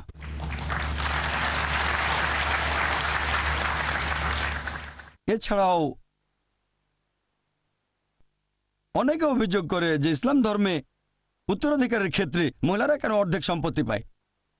ইসলাম মহিলাদের নিচে নামিয়েছে, উত্তরাধিকার হিসেবে মহিলারা পুরুষের অর্ধেক সম্পত্তি পায়। ছেলে যা পাবে মেয়ে পাবে তার অর্ধেক। এই অবিচারের কারণ কি? পবিত্র কোরআন পড়লে দেখবেন উত্তরাধিকারের কথা অনেক জায়গায় বলা হয়েছে। সূরা বাকারা অধ্যায় 2 আয়াত 180, সূরা বাকারা অধ্যায় 2 আয়াত 240, সূরা নিসা অধ্যায় 4 আয়াত 7 থেকে 9, সূরা নিসা অধ্যায় 4 আয়াত 19, সূরা নিসা অধ্যায় 4 আয়াত 33, সূরা নিসা অধ্যায় 4 আয়াত 176, সূরা মাইদা অধ্যায় 5 আয়াত 105 থেকে 8। এরকম অনেক আয়াতে উত্তরাধিকারের কথা বলা হয়েছে। তবে যে আয়াতটাতে এই ব্যাপারে বিস্তারিত বলা হয়েছে সেটা সূরা নিসা অধ্যায় নম্বর 4 আয়াত 11-12 এবং আয়াত 176। আল্লাহ পবিত্র কোরআনে বলেছেন সূরা নিসা অধ্যায় 4 আয়াত 11, সন্তানের উত্তরাধিকারের কথা যদি বলা হয়, পুত্র এখানে কন্যার চেয়ে দ্বিগুণ অংশ পাবে। যদি শুধু কন্যা থাকে 2 বা ততোধিক, তাহলে প্রত্যেকে পাবে 2/3। যদি মাত্র একজন কন্যা থাকে সে পাবে অর্ধেক। তারপর আয়াতটা বলছে তার পিতা মাতা দুজনেই পাবে 1/6 যদি সন্তান থাকে। কোনো সন্তান না থাকলে সেখানে মা পাবে 1/3। যে মারা গেছে তার যদি কোনো ভাই বোন না থাকে, এই হিসেবটা সব দেনা শোধ করার পর। পরের আয়াত সূরা নিসা অধ্যায় নম্বর 4 আয়াত নম্বর 12 বলছে যে তোমার স্ত্রী যদি কোনো সম্পদ রেখে যায় তুমি পাবে অর্ধেক যদি সন্তান না থাকে, আর 1/4 যদি সন্তান থাকে। তোমার স্ত্রীর জন্য সম্পদ রেখে গেলে যদি সন্তান না থাকে তাহলে স্ত্রী পাবে 1/4, আর যদি সন্তান থাকে স্ত্রী পাবে 1/8। মনে রাখতে কষ্ট হতে পারে, তাই বাসায় গিয়ে চেক করবেন সূরা নিসা অধ্যায় নম্বর 4 আয়াত নম্বর 11-12। তবে সামগ্রিকভাবে আমি মানছি যে বেশিরভাগ ক্ষেত্রে মহিলারা পুরুষদের তুলনায় অর্ধেক সম্পত্তি পায়। অনেক সময় বাবা মা সমান অংশের সম্পত্তি পাবে যদি সন্তান না থাকে, তবে সামগ্রিকভাবে বেশিরভাগ ক্ষেত্রে মহিলারা অর্ধেক পায়। এরকম করার পেছনে যুক্তিটা কি? যুক্তিটা হচ্ছে যে ইসলাম ধর্মে মহিলারা পুরুষদের তুলনায় বেশি অর্থনৈতিক নিরাপত্তা পেয়ে থাকে। ইসলামে দায়িত্বটা থাকে তার বাবার অথবা তার ভাইয়ের সেই মহিলার বিয়ে হওয়ার আগে, এরপর দায়িত্ব সেই মহিলার স্বামীর অথবা ছেলের বিয়ে হওয়ার পরে, এরপর থাকা খাওয়া পোশাক পরিচ্ছদ সবকিছু তারা বহন করে। তাহলে এখানে অর্থ উপার্জন করার দায়িত্ব পুরুষদের উপর, মহিলাদের উপর না।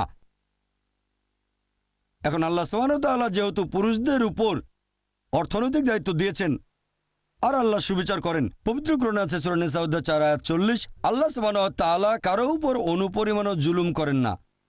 ধরেন একজন লোক মারা গেল, সে রেখে গেল দুজন সন্তান, একটা ছেলে একটা মেয়ে। স্ত্রী আর অন্যান্য আত্মীয় স্বজনের অংশ দেওয়ার পর ধরেন 1,50,000 টাকা অবশিষ্ট আছে।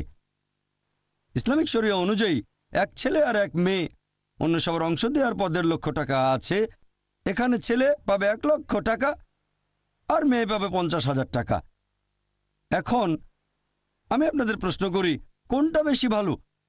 যে 1 লক্ষ টাকার সম্পত্তি পেলেন আর হয়তো 90,000 টাকা খরচ করলেন পরিবারের পেছনে, কারণ ছেলে যদি 1 লক্ষ টাকা পায় এটা পরিবারের জন্য খরচ করতে হবে, নাকি এটা ভালো যে 50,000 পেলেন আর একটা পয়সা খরচ করলেন না আপনি?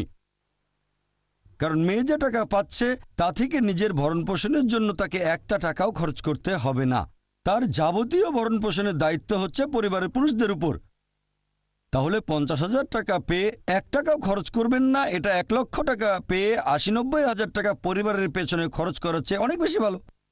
এখন আল্লাহ অর্থনৈতিক দায়িত্বটা পরিবারের পুরুষদের উপর দিয়েছেন, সেজন্য পুরুষরা এখানে দ্বিগুণ সম্পত্তি পাচ্ছে। তবে সামগ্রিকভাবে দেখলে আপনারা বুঝতে পারবেন যে মহিলারা অনেক বেশি উপকার পাচ্ছে অর্থনৈতিক ক্ষেত্রে পুরুষদের তুলনায়। মহিলারা অর্থনৈতিক নিরাপত্তা পাচ্ছে। এছাড়াও আপনারা দেখবেন কমন একটা অভিযোগ, সময় বেশি নেই সবগুলো বলতে পারছি না, কমন অভিযোগটা জিহাদ।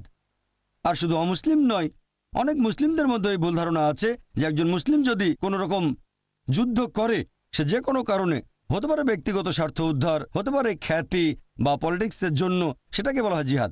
একজন মুসলিম যদি কোনো কারণে যুদ্ধ করে সেটা জিহাদ না।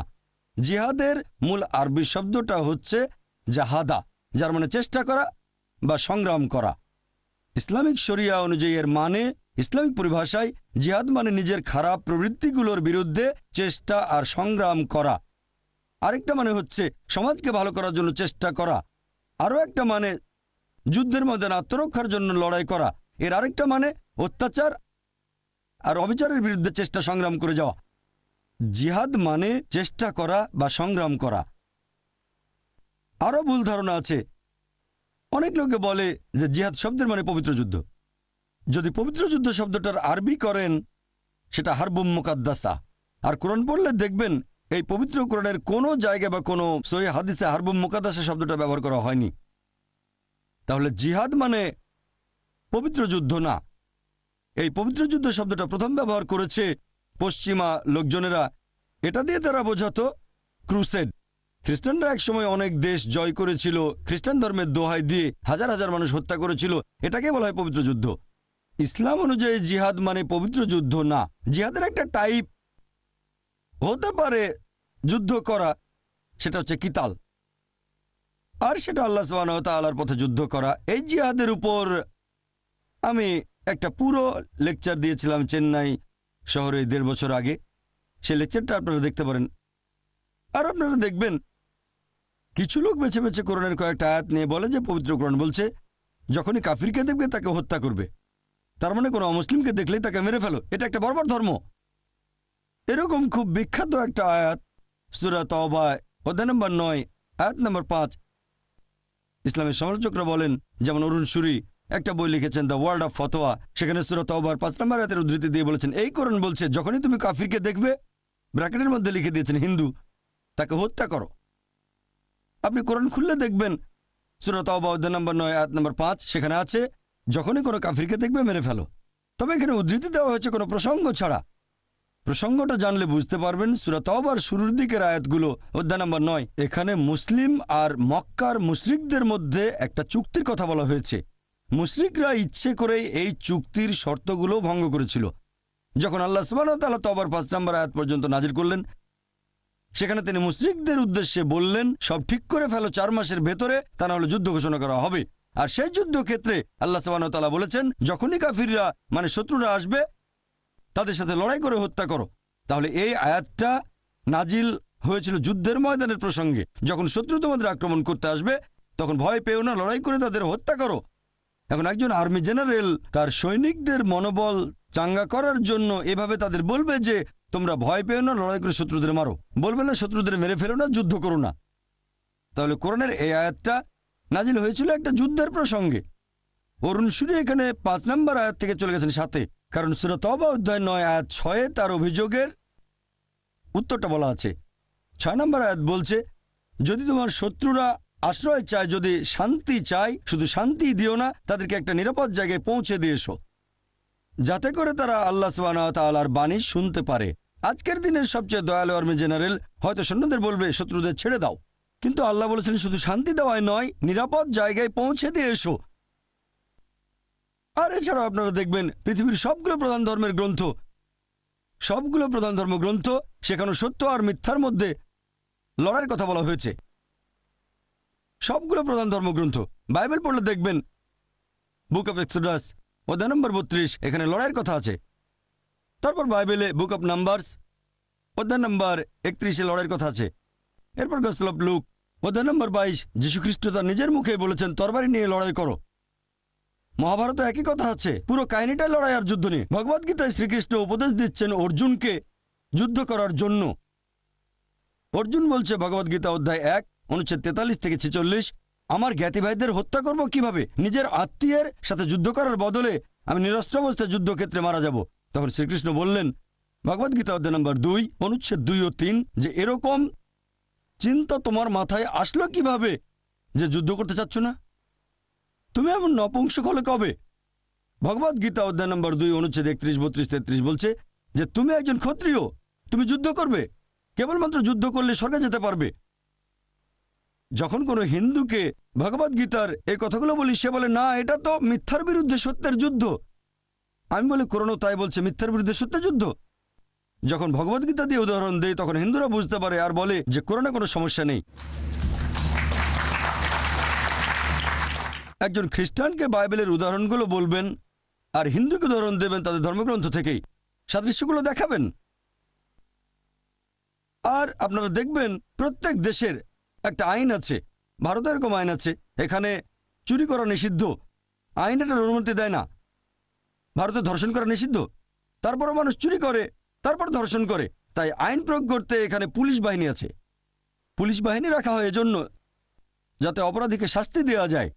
তারপর আছে মিলিটারি, শত্রু আক্রমণ করলে যুদ্ধ করবে। সব দেশেরই মিলিটারি বাহিনী আছে, পুলিশ বাহিনী আছে। একইভাবে পবিত্র কোরআন মুসলিমদের বলছে শত্রু এলে তোমরা প্রস্তুত থাকবে আর যুদ্ধ করবে। তাহলে পৃথিবীর প্রত্যেকটা দেশের একটা মিলিটারি বাহিনী আছে, পুলিশ বাহিনী আছে। আর কোরআন মুসলিমদের বলছে যে তোমাদের দেশে এরকম একটা বাহিনী থাকবে যারা শত্রুদের সাথে লড়াই করবে, যুদ্ধ করবে। তাহলে কোরআনের কথা সমস্যাটা কি?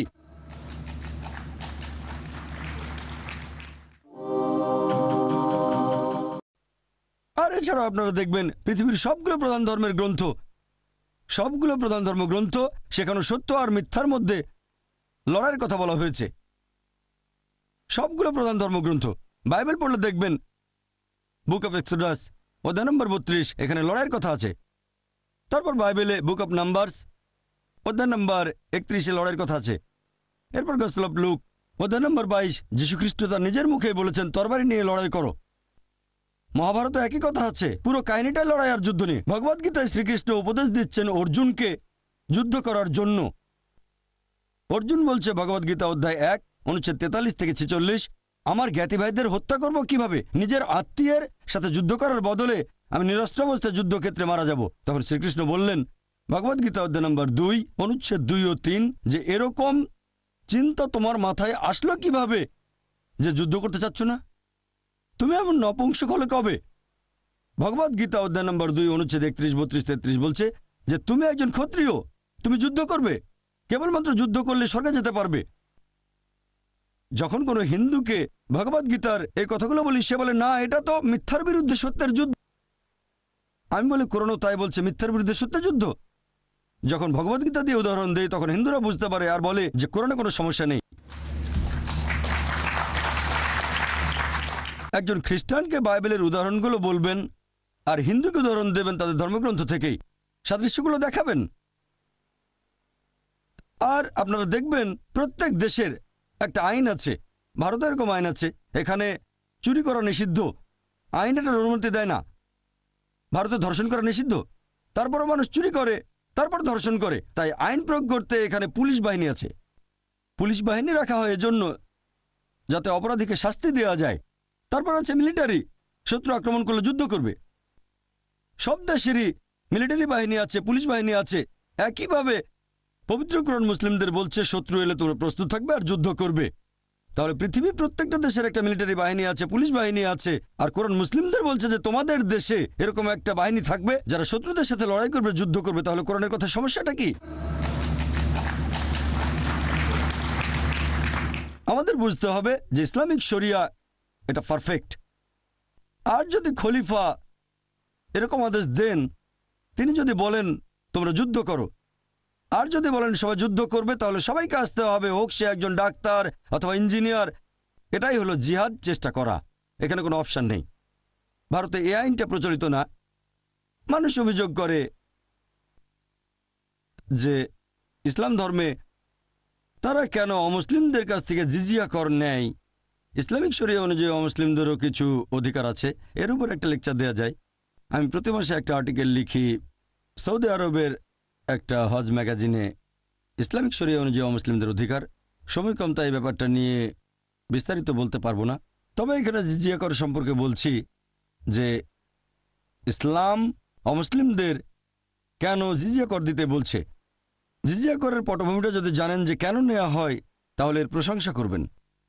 জিজিয়া হচ্ছে একটা ট্যাক্স, নেওয়া হচ্ছে অমুসলিমদের কাছ থেকে যারা মেনে নিচ্ছে যে মুসলিমরা হলো সেই এলাকার শাসক, মুসলিমদের আইন মানছে।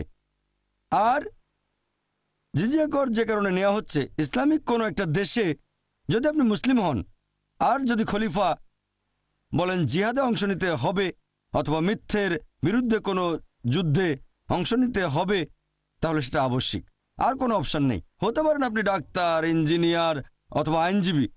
অমুসলিমরা এই জিজিয়া কর দিলে ইসলামিক রাষ্ট্র তাকে নিরাপত্তা দেবে। আর এই জিজিয়া কর কত হবে? হয়তো কয়েকশো টাকা, সামান্য। আর ইসলামিক রাষ্ট্র তাদের নিরাপত্তা দেবে। কেউ আক্রমণ করলে তাদের রক্ষা করবে। অমুসলিমদের অংশ নিতে হবে না সেখানে। কেউ যদি অপশন দেয় যে শত্রু আক্রমণ করলে আপনাকে যুদ্ধ করতে হবে অথবা 100 টাকা ট্যাক্স দিয়ে ঘরে বসে থাকবেন, শান্তিতে নিরাপত্তা পাবেন, আমি দ্বিতীয়টা বেছে নেব। মাত্র 100 টাকা ট্যাক্স দিয়ে ঘরের মধ্যে শান্তিতে বসে থাকবো, কোনো ভয় নেই, রাষ্ট্র আমাকে নিরাপত্তা দেবে। তাহলে জিজিয়া কর দেওয়া হচ্ছে এজন্য যে অমুসলিমরা রাষ্ট্রের কাছ থেকে নিরাপত্তা পাবে, সরকার তাদের রক্ষা করবে। আর আপনারা দেখবেন পবিত্র কোরআনে এরকম অনেক আয়াত আছে যেখানে অমুসলিমদের অধিকারের কথা আছে।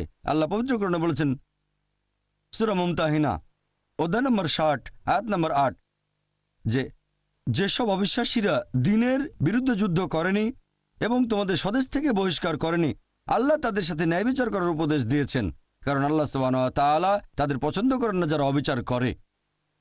তবে সেই অবিশ্বাসীরা যারা দ্বীনের বিরুদ্ধে যুদ্ধ করে, আয়াত নম্বর 9 সূরা মুমতাহিনা অধ্যায় নম্বর 60, যেসব অবিশ্বাসীরা দ্বীনের বিরুদ্ধে যুদ্ধ করে, তোমাদের স্বদেশ থেকে বহিষ্কার করে, আল্লাহ নিষেধ করেছেন তাদের তোমরা নিরাপত্তা দিও না। তাহলে যে অমুসলিম দ্বীনের বিরুদ্ধে যুদ্ধ করে না, আপনাদের স্বদেশ থেকে তাড়িয়ে দেয় না, তাদের সাথে সুবিচার করতে হবে।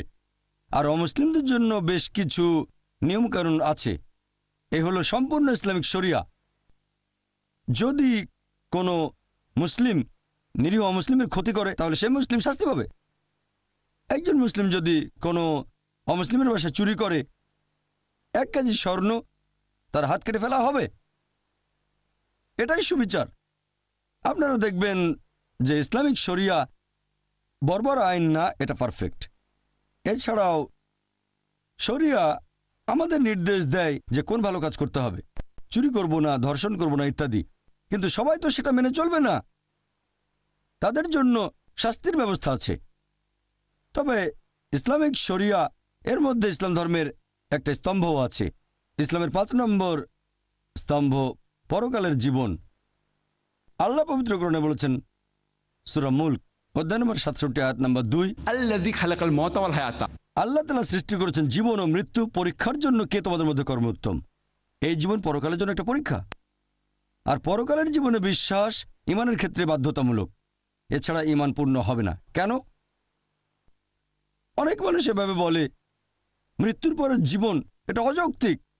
অনেকে পরকালের জীবনে বিশ্বাস করে না, সর্বশক্তিমান আল্লাহকেও বিশ্বাস করে না। তাকে যুক্তি দিয়ে বোঝাবো কিভাবে? এখানে যুক্তিটা হচ্ছে, একটা লেকচার দিয়েছিলাম কোরআন এন্ড মডার্ন সায়েন্স, সেখানে বলেছিলাম পবিত্র কোরআনে ৬,০০০-এর বেশি আয়াত আছে, আর তার মধ্যে প্রায় ১,০০০ খানেক আয়াত বলছে বিজ্ঞান সম্পর্কে। আর যেসব আয়াতগুলো বিজ্ঞান সম্পর্কে বলছে, আনুমানিকভাবে তার মধ্যে ৮০% আয়াত এখনকার বিজ্ঞান আমাদের বলছে এগুলো ১০০% সঠিক। কারণ বিজ্ঞান এখন অনেক এগিয়ে গেছে গত কয়েকশো বছরের মধ্যে। এখনকার বিজ্ঞান বলছে কোরআনের যে আয়াতগুলো বিজ্ঞান সম্পর্কে বলছে তার আনুমানিক ৮০% একেবারে ১০০% সঠিক। বাকি ২০% আয়াত সম্পর্কে এখনো জানতে পারিনি। তার মধ্যে একটা হচ্ছে পরকালের জীবন। বিজ্ঞান এখনো এতটা উন্নত হয়নি যে পরকালের জীবনকে প্রমাণ করে দেখাবে। বিজ্ঞান এখনো বেহেশত দোজখ প্রমাণ করতে পারেনি, জিনের অস্তিত্ব প্রমাণ করতে পারেনি। এরকম ২০% আয়াত এখনো প্রমাণিত হয়নি পবিত্র কোরআনের আয়াত। তাহলে কি অন্ধভাবে পরকালের জীবনে বিশ্বাস করছি? আমি বলবো এটা লজিক্যাল বিশ্বাস। আমার যুক্তি বলছে পবিত্র কোরআনে যে আয়াতগুলো বিজ্ঞান সম্পর্কে বলছে সেগুলো ১০০% সঠিক। ২০%-এর ব্যাপারে জানা যায়নি সঠিক না বেঠিকও না। আমার যুক্তি বলছে যে ইনশাল্লাহ এই ২০%ও সঠিক হবে। এটাই লজিক্যাল বিশ্বাস। এই ২০%-এর মধ্যে একটা হচ্ছে পরকালের জীবন। এখন একজন মানুষকে এই পরকালের জীবন সম্পর্কে কিভাবে বোঝাতে পারি? ধরেন একজন লোক পরকালের জীবনে বিশ্বাস করে না আর সর্বশক্তিমান আল্লাহকেও বিশ্বাস করে না, এখন তাকে বোঝাবো কিভাবে? আমি আপনাদের একটা প্রশ্ন করি যে চুরি করা ভালো না খারাপ? চুরি করা ভালো না খারাপ? খারাপ, সবাই বলবে খারাপ। ধর্ষণ করা ভালো না খারাপ? কে বলবে এটা ভালো? কেউ না। ৪,০০০ মানুষের কেউ বলছে না যে চুরি করা ভালো বা ধর্ষণ করা ভালো, সবাই একমত। আচ্ছা, এবার একটা উদাহরণ দেই। ধরেন আমি একজন স্মাগলার, ধরে নেন আমি স্মাগলার, অনেক ক্ষমতাবান স্মাগলার, আর আমি চোর, পৃথিবীর মধ্যে ১ নাম্বার, সবার সেরা। আর ধরেন আপনারা কেউ পরকালের জীবনে বিশ্বাস করেন না, আল্লাহকে বিশ্বাস করেন না। তাহলে আপনারা আল্লাহকে বিশ্বাস করেন না, পরকালের জীবনে বিশ্বাস করেন না, আর আমি একজন স্মাগলার, সেরা স্মাগলার, খুব বুদ্ধিমান, সবসময় যুক্তি খাটিয়ে কাজ করি। আমি আপনাদের বলছি যে চুরি করা ভালো। আমি বলছি চুরি করা ভালো, আমি সবসময় যুক্তি মেনে চলি, সবসময় বিজ্ঞান মেনে চলি। আমি আপনাদের প্রশ্ন করছি, একটু আগে আপনারা সবাই বললেন যে চুরি করা খারাপ, চুরি করা খারাপ। এখন আপনারা অন্তত একটা লজিক্যাল কারণ আমাকে দেখান যে চুরি করা কেন খারাপ আর আমি কেন বন্ধ করব। আমি খুব লজিক্যাল মানুষ, আমি অনেক বুদ্ধিমান, আমি বিজ্ঞান মেনে চলি। এখন আমাকে অন্তত একটা বৈজ্ঞানিক কারণ দেখান যে চুরি করা খারাপ কেন, তাহলে আমি চুরি করা বন্ধ করব। কেউ কেউ আমাকে মাত্র একটা কারণও দেখাতে পারবেন? অন্যের অধিকার কেড়ে নিচ্ছেন। আপনি অন্যের অধিকার কেড়ে নিচ্ছেন। মেনে নিলাম যে আমি অন্যের অধিকার কেড়ে নিচ্ছি। আমি হয়তো কারো ১,০০০ টাকা চুরি করছি, তার অধিকার কেড়ে নিচ্ছি। এটা তার জন্য খারাপ, আমার জন্য না। আমি বলছি যুক্তি দিয়ে বোঝান যে এটা আমার জন্য খারাপ কেন। যদি কারো কাছ থেকে ১,০০০ টাকা চুরি করি তাহলে ভালো হোটেলে খাওয়া দাওয়া করতে পারবো, 5 স্টার হোটেলে যেতে পারবো, সিনেমা দেখবো, এতে আমার উপকার হবে। আপনারা আমাকে যুক্তি দেখান যে এটা আমার জন্য কেন খারাপ হবে। যার চুরি যাচ্ছে তার জন্য এটা খারাপ। পুলিশ শাস্তি দেবে। আরেক ভাই বললেন পুলিশ আমাকে শাস্তি দিতে পারে, পুলিশ আমাকে অ্যারেস্ট করবে। ভাই, পুলিশ তো আমার পকেটে আছে, মন্ত্রী মিনিস্টার আমার পকেটে। বলছি তো আমি হচ্ছি সেরা স্মাগলার, পৃথিবীর মধ্যে ১ নাম্বার। আপনি ছোটখাটো চোর, তাই চুরি করলে ধরা পড়ে যাবেন। আমি হচ্ছি সেরা চোর, মাফিয়ার নাম শুনেছেন? পুলিশ আমার পকেটে থাকে, মন্ত্রী মিনিস্টারের পকেটে, তারপর কোর্টের জজ আমার পকেটে, সবাইকে আমি টাকা দেই। আমাকে একটা কারণ দেখান যে এটা কেন খারাপ। হ্যাঁ, মনে রাখবেন প্রথমেই বলেছি যে ধরে নেবেন আপনারা হলেন সেই সব মানুষ যারা আল্লাহকে বিশ্বাস করে না, পরকালে বিশ্বাস করে না, আর আমি স্মাগলার। এখন আপনারা আমাকে বোঝাবেন যে চুরি করা খারাপ, মাত্র একটা লজিক্যাল কারণ দেখান। এটা তো হারাম, চুরি করা হারাম কাজ। হারাম? হ্যাঁ হারাম আপনার কাছে, আপনি চুরি করবেন না, কিন্তু আমার কাছে তো হারাম না। আপনার কাছে হারাম হলে, নিষিদ্ধ হলে আপনি চুরি করবেন না। কে আপনাকে চুরি করতে বলছে? আমি বলছি আমাকে প্রমাণ দেখান। আমি খুব লজিক্যাল মানুষ, মাত্র একটা লজিক্যাল কারণ দেখান যে এটা কেন খারাপ, তাহলে আমি আর চুরি করবো না। মাত্র একটা, দুটো লাগবে না, মাত্র একটা কারণ দেখান লজিক্যাল। একদিন আপনারও চুরি যাবে। একদিন আমারও চুরি যাবে? খুব ভালো ভাই, খুব বুদ্ধিমান, অন্য কেউ চুরি করবে। ভাই বলেছি তো আমি ১ নম্বর মাফিয়া। আমার ১০০ জন বডিগার্ড, ১০০ জন বডিগার্ড স্টেজের পেছনে আছে, সবার কাছে AK-56 রাইফেল। ছোটখাটো চোরের বাসা চুরি হতে পারে, আমি তো পৃথিবীর ১ নাম্বার। আমার সঙ্গে বডিগার্ড থাকে, এখানে চোর আসবে না। আপনি তো আপনার সব সম্পদ নিয়েই মারা যাবেন, কোনো লাভ হবে না। কি বললেন? সব সম্পদ নিয়েই মারা যাবেন। কি নিয়ে মারা যাব? সব সম্পদ নিয়ে। সব সম্পদ নিয়ে মারা যাব? আমরা সবাই মারা যাব, এতে সমস্যা কি? সবাই তো মারা যাব, আপনি মরবেন না? মারা যাওয়ার আগে জীবনটা উপভোগ করব। আপনি মারা যাবেন, আমিও মারা যাব, তবে মারা যাওয়ার আগে আমি থাকবো 5 স্টার হোটেলে, আমি অনেক ভালো খাবার খাবো। সমস্যা কি? আমরা তো সবাই মারা যাব। আপনার বিবেক বাধা দেবে। আমার বিবেক এখানে বাধা দেবে? ভাই, বিবেক এখানে কোনো ঝামেলা করবে না। আমি খুব লজিক্যাল মানুষ, আপনার বিবেক বলছে তাই আপনি চুরি করবেন না। আমি খুব লজিক্যাল মানুষ, আমার বিবেক কখনো বাধা দেয় না। আমি আপনাদের বলছি, আমাকে একটা লজিক্যাল কারণ দেখান। আপনার বিবেক যদি বলে খারাপ কাজ আপনি চুরি করবেন না, আমি তো বলছি এটা ভালো, চুরি করলে আমার উপকার হবে, জীবন উপভোগ করতে পারবো, তাহলে কেন খারাপ? এটা তো ভালো।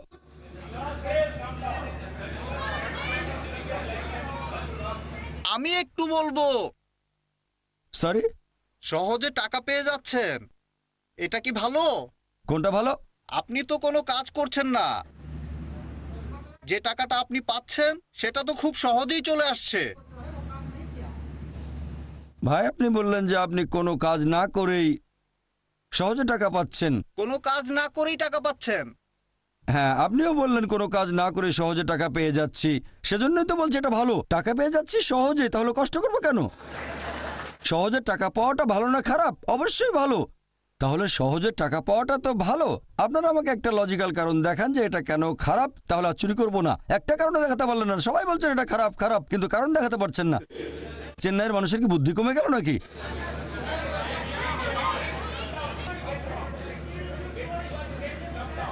সরি ভাই, আমি শুনতে পাচ্ছি না। আপনি তো তাহলে আমেরিকানদের মতো হয়ে যাবেন। আমি আমেরিকানদের মতো হয়ে যাব? হ্যাঁ, আমেরিকানদের মতো। আমি হয়ে যাব জর্জ বুশ? আচ্ছা ঠিক আছে, ভালো।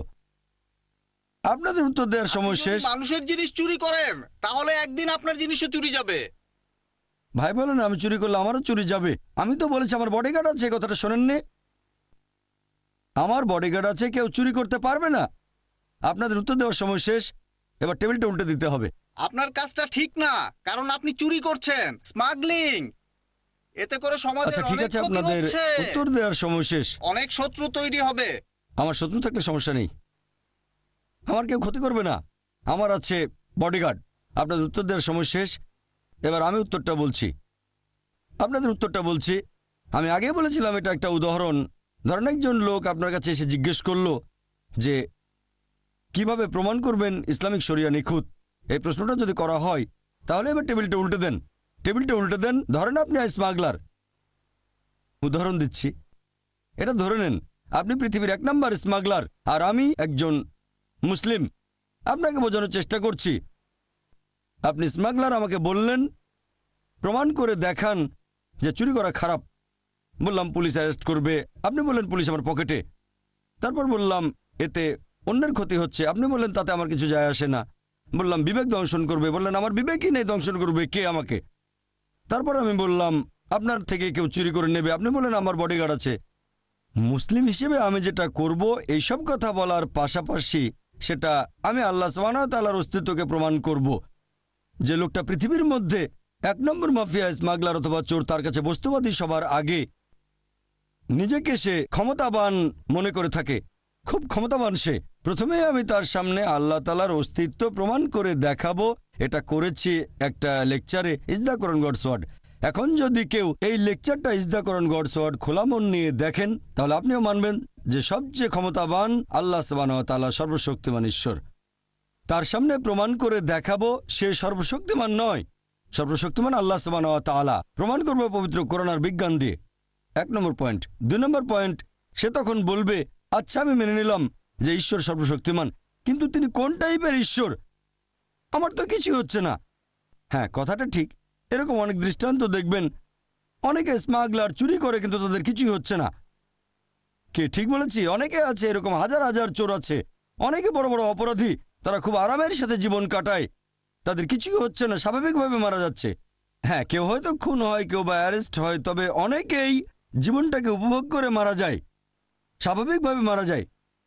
এখন সে প্রশ্ন করবে, ঈশ্বর যদি এমন মহান হন তাহলে শাস্তি দিচ্ছেন না কেন? এটা আবার কোন ধরনের সুবিচার? আল্লাহ পবিত্র কোরআনে বলেছেন, সূরা নিসা অধ্যায় নম্বর 4 আয়াত নম্বর 40, আল্লাহ সুবহানাহু ওয়া তাআলা কারো প্রতি অনুপরিমাণও জুলুম করেন না, তিনি কারোর সাথে অবিচার করেন না। আর আপনি যদি কাউকে জিজ্ঞেস করেন, সে জানে যে সবার উপরে সে নয়, প্রমাণ করেছেন সে সবার উপরে না, তখন যদি অবিচার করা হয় অন্য কারোর সাথে, সে কিছু বলবে না। তবে কেউ চায় না নিজের প্রতি অবিচার হোক। একজন লোক অন্য কারো মা বা স্ত্রীকে ধর্ষণ করলো, তাকে মৃত্যুদণ্ড দিলে আপনারা বলবেন বর্বর আইন। যদি ধর্ষণ করা হয় আপনার মাকে, তখন মনে হবে যে মৃত্যুদণ্ডই সবচেয়ে ভালো। অবিচার যদি হয় আপনার সাথে, তখন বুঝতে পারবেন যে সুবিচার করতে হবে। সবাই এখানে একমত হবেন যে অবশ্যই সুবিচার করতে হবে। এখন প্রশ্ন হচ্ছে, এই পৃথিবীতে আমরা সুবিচার করব কিভাবে? সবাই তো সুবিচার পাবে না।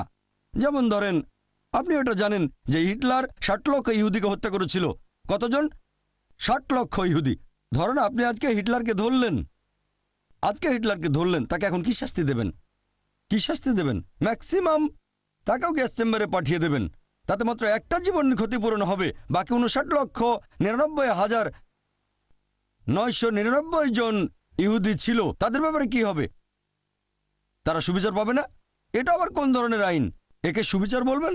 আল্লাহ পবিত্র কোরআনে বলেছেন, সূরা আলে ইমরান অধ্যায় নম্বর 3 আয়াত নম্বর 185, যে কুল্লু নাফসিন যায়কাতুল মউত, জীব মাত্রই মৃত্যু স্বাদ গ্রহণ করবে, আর চূড়ান্ত বিচার হবে রোজ কিয়ামতের দিনে। আর যাকে দোজখের আগুন থেকে দূরে রাখা হবে, বেহেশতে নেওয়া হবে, সে পৃথিবীর উদ্দেশ্য অর্জনে সফল কাম। কারণ এই পার্থিব জীবন এটা ছলনাময় ভোগ বিলাসিতা ব্যতীত আর কিছুই নয়। তাহলে চূড়ান্ত হিসাব কিতাব, চূড়ান্ত বিচার সেটা হবে রোজ কিয়ামতের দিনে। সেটাই হচ্ছে চূড়ান্ত হিসাব কিতাব। তাহলে যেভাবে একজন মাফিয়াকে বাধা দেবেন, কেউ তার ক্ষতি করতে পারবে না, মন্ত্রী মিনিস্টার পকেটে, জজ তার পকেটে, পুলিশ তার পকেটে, সেটা হচ্ছে আখিরাতের জীবনের শাস্তি। এটা দিয়ে ইসলামিক শরিয়া সম্পূর্ণ হয়, পরকালের জীবনে বিশ্বাস। তাহলে শরিয়ার লেভেল 3টা। 1 নাম্বার হচ্ছে যে সাধারণ কিছু আইন, চুরি করো না, ধর্ষণ করো না। 2 নাম্বার, চুরি অথবা ধর্ষণ করলে শাস্তি পেতে পারেন। 3 নাম্বার, যেসব লোক আইন মেনে চলতে চায় না তারা ধরা পড়লে শাস্তি পাবে। তবে সব জায়গায় তো ইসলামিক শরিয়া নেই। আমেরিকা ইসলামিক শরিয়া প্রচলিত না, ভারতেও ইসলামিক শরিয়া নেই, তাহলে পৃথিবীতে কোনো শাস্তি পাচ্ছে না। তারা আসলে শাস্তিগুলো পাবে আখিরাতে। আর আল্লাহ সুবহানাহু ওয়া তাআলা যদি আখিরাতে হিটলারকে শাস্তি দিতে চান, আল্লাহ পবিত্র কোরআনে বলেছেন, সূরা নিসা অধ্যায় নম্বর 4 আয়াত নম্বর 56, যারা আমার আয়াত প্রত্যাখ্যান করে তাদের দোজখের আগুনে দগ্ধ করব। আর তাদের চামড়া যখন পুরোপুরি দগ্ধ হয়ে যাবে, সেখানে নতুন চামড়া দেওয়া হবে যাতে তারা ব্যথা অনুভব করতে পারে। এখনকার বিজ্ঞান জানতে পেরেছে আমাদের চামড়ার নিচে পেইন রিসেপ্টর থাকে। তাহলে আল্লাহ সুবহানাহু ওয়া তাআলা যদি হিটলারকে পোড়াতে চান 60 লক্ষ বার, তিনি তা পারেন। 1,20,00,000 বার করতে পারেন। সেটাই পৃথিবীতে করবেন না। তাহলে চূড়ান্ত বিচার হবে আখিরাতে, এখানে শাস্তির অংশবিশেষ পেতে পারেন। তবে আসল হিসাব কিতাব, একেবারে চূড়ান্ত বিচার হবে রোজ কিয়ামতের দিনে। আর আল্লাহ সুবহানাহু ওয়া তাআলা হলেন মালিক ইয়াউমিদ্দিন, তিনি কর্মফল দিবসের মালিক। তাহলে চূড়ান্ত শরিয়া আর ইসলামিক আইন তখনই বুঝতে পারবেন যদি বিশ্বাস করেন আখিরাতে। যদি আখিরাতে বিশ্বাস না করেন, তাহলে চুরি করাকে খারাপ বলবেন না, ধর্ষণকে খারাপ বলবেন না, এই সব কিছুকে তখনই খারাপ বলতে পারবেন যদি পরকালের জীবন থাকে। তাহলে এই হলো পরিপূর্ণ শরিয়া। আমি একটা উদাহরণের কথা বলে আমার লেকচার শেষ করব। যখনই আপনি শরিয়াকে বিচার করতে যাবেন, বিশুদ্ধ উৎস দিয়ে বিচার করবেন, মানে পবিত্র কোরআন আর আমাদের নবীর সুন্নত অর্থাৎ সহিহ হাদিস। এখানে একজন মুসলিমের কাজ বা মুসলিম সমাজের কাজ দেখব না, কারণ মিডিয়া এখন যেটা করে, তারা সমাজের কিছু কুলাঙ্গারকে বেছে নেয়, কুলাঙ্গার কিছু লোককে তুলে ধরে প্রচার করে এরাই সেই লোকগুলো, এরাই হচ্ছে আদর্শ মুসলিম, মুসলিমদের দৃষ্টান্ত। আপনারা মিডিয়ায় দেখবেন, খবরের কাগজে এভাবে লেখা হবে, যদি 50 বছরের মুসলিম পুরুষ 16 বছরের মেয়েকে বিয়ে করে, এরকম কোনো খবর থাকলে সেটা আসবে একেবারে হেডলাইনে। 50 বছরের মুসলিম পুরুষ 16 বছরের মেয়েকে বিয়ে করেছে, হেডলাইন। যদি 50 বছরের একজন অমুসলিম 6 বছরের একটা মেয়েকে ধর্ষণ করে, সেটা হবে ছোট করে খবর। এক পাশে মিডিয়া এটা করছে। আমি জানি প্রত্যেক সম্প্রদায়ের ভেতরেই কিছু কুলাঙ্গার থাকে, কিছু লোক নিজেদের মুসলিম বলে কিন্তু শরিয়া মেনে চলে না। ইসলাম বলছে মদ পান করো না, মাদকদ্রব্য নিও না। এরকম অনেক মুসলিম আছে যারা এসব কাজে অমুসলিমদের চেয়েও পাকা। আমি এটা জানি। এরা হচ্ছে কুলাঙ্গার। প্রত্যেক সম্প্রদায়ে কিছু কুলাঙ্গার থাকে। মিডিয়া এদেরকে এমনভাবে তুলে ধরো যেন এরাই আদর্শ মুসলিম। গতকাল একটা উদাহরণ দিয়েছিলাম, যদি একটা গাড়িকে যাচাই করতে চান আর ড্রাইভার যদি ভালো চালাতে না জানে, হুইলের পেছনে কাঁপাকাঁপি করতে করতে অ্যাক্সিডেন্ট করে বসলো, কাকে দোষ দেবেন? ড্রাইভারকে না গাড়িকে? ড্রাইভারকে। তাই মুসলিমদের দেখে ইসলাম ধর্মকে বিচার করবেন না, ইসলামকে বিচার করবেন কোরআন এবং হাদিস দিয়ে। আরেকটা গাড়ি যাচাই করতে গেলে হুইলের পেছনে আপনি এমন কাউকে বসাবেন যে খুব ভালো ড্রাইভার। তাহলে একজন মানুষের কাজ দেখে ইসলাম ধর্মকে যাচাই করতে চাইলে সবচেয়ে সেরা দৃষ্টান্ত সর্বশেষ ও চূড়ান্ত নবী মুহাম্মদ সাল্লাল্লাহু আলাইহি সাল্লাম। ওয়া আখিরু দাওয়ানা আলহামদুলিল্লাহি রাব্বিল আলামিন। অনেক ধন্যবাদ ভাই ও বোনেরা, শুকরান, জাযাকাল্লাহ খায়ের।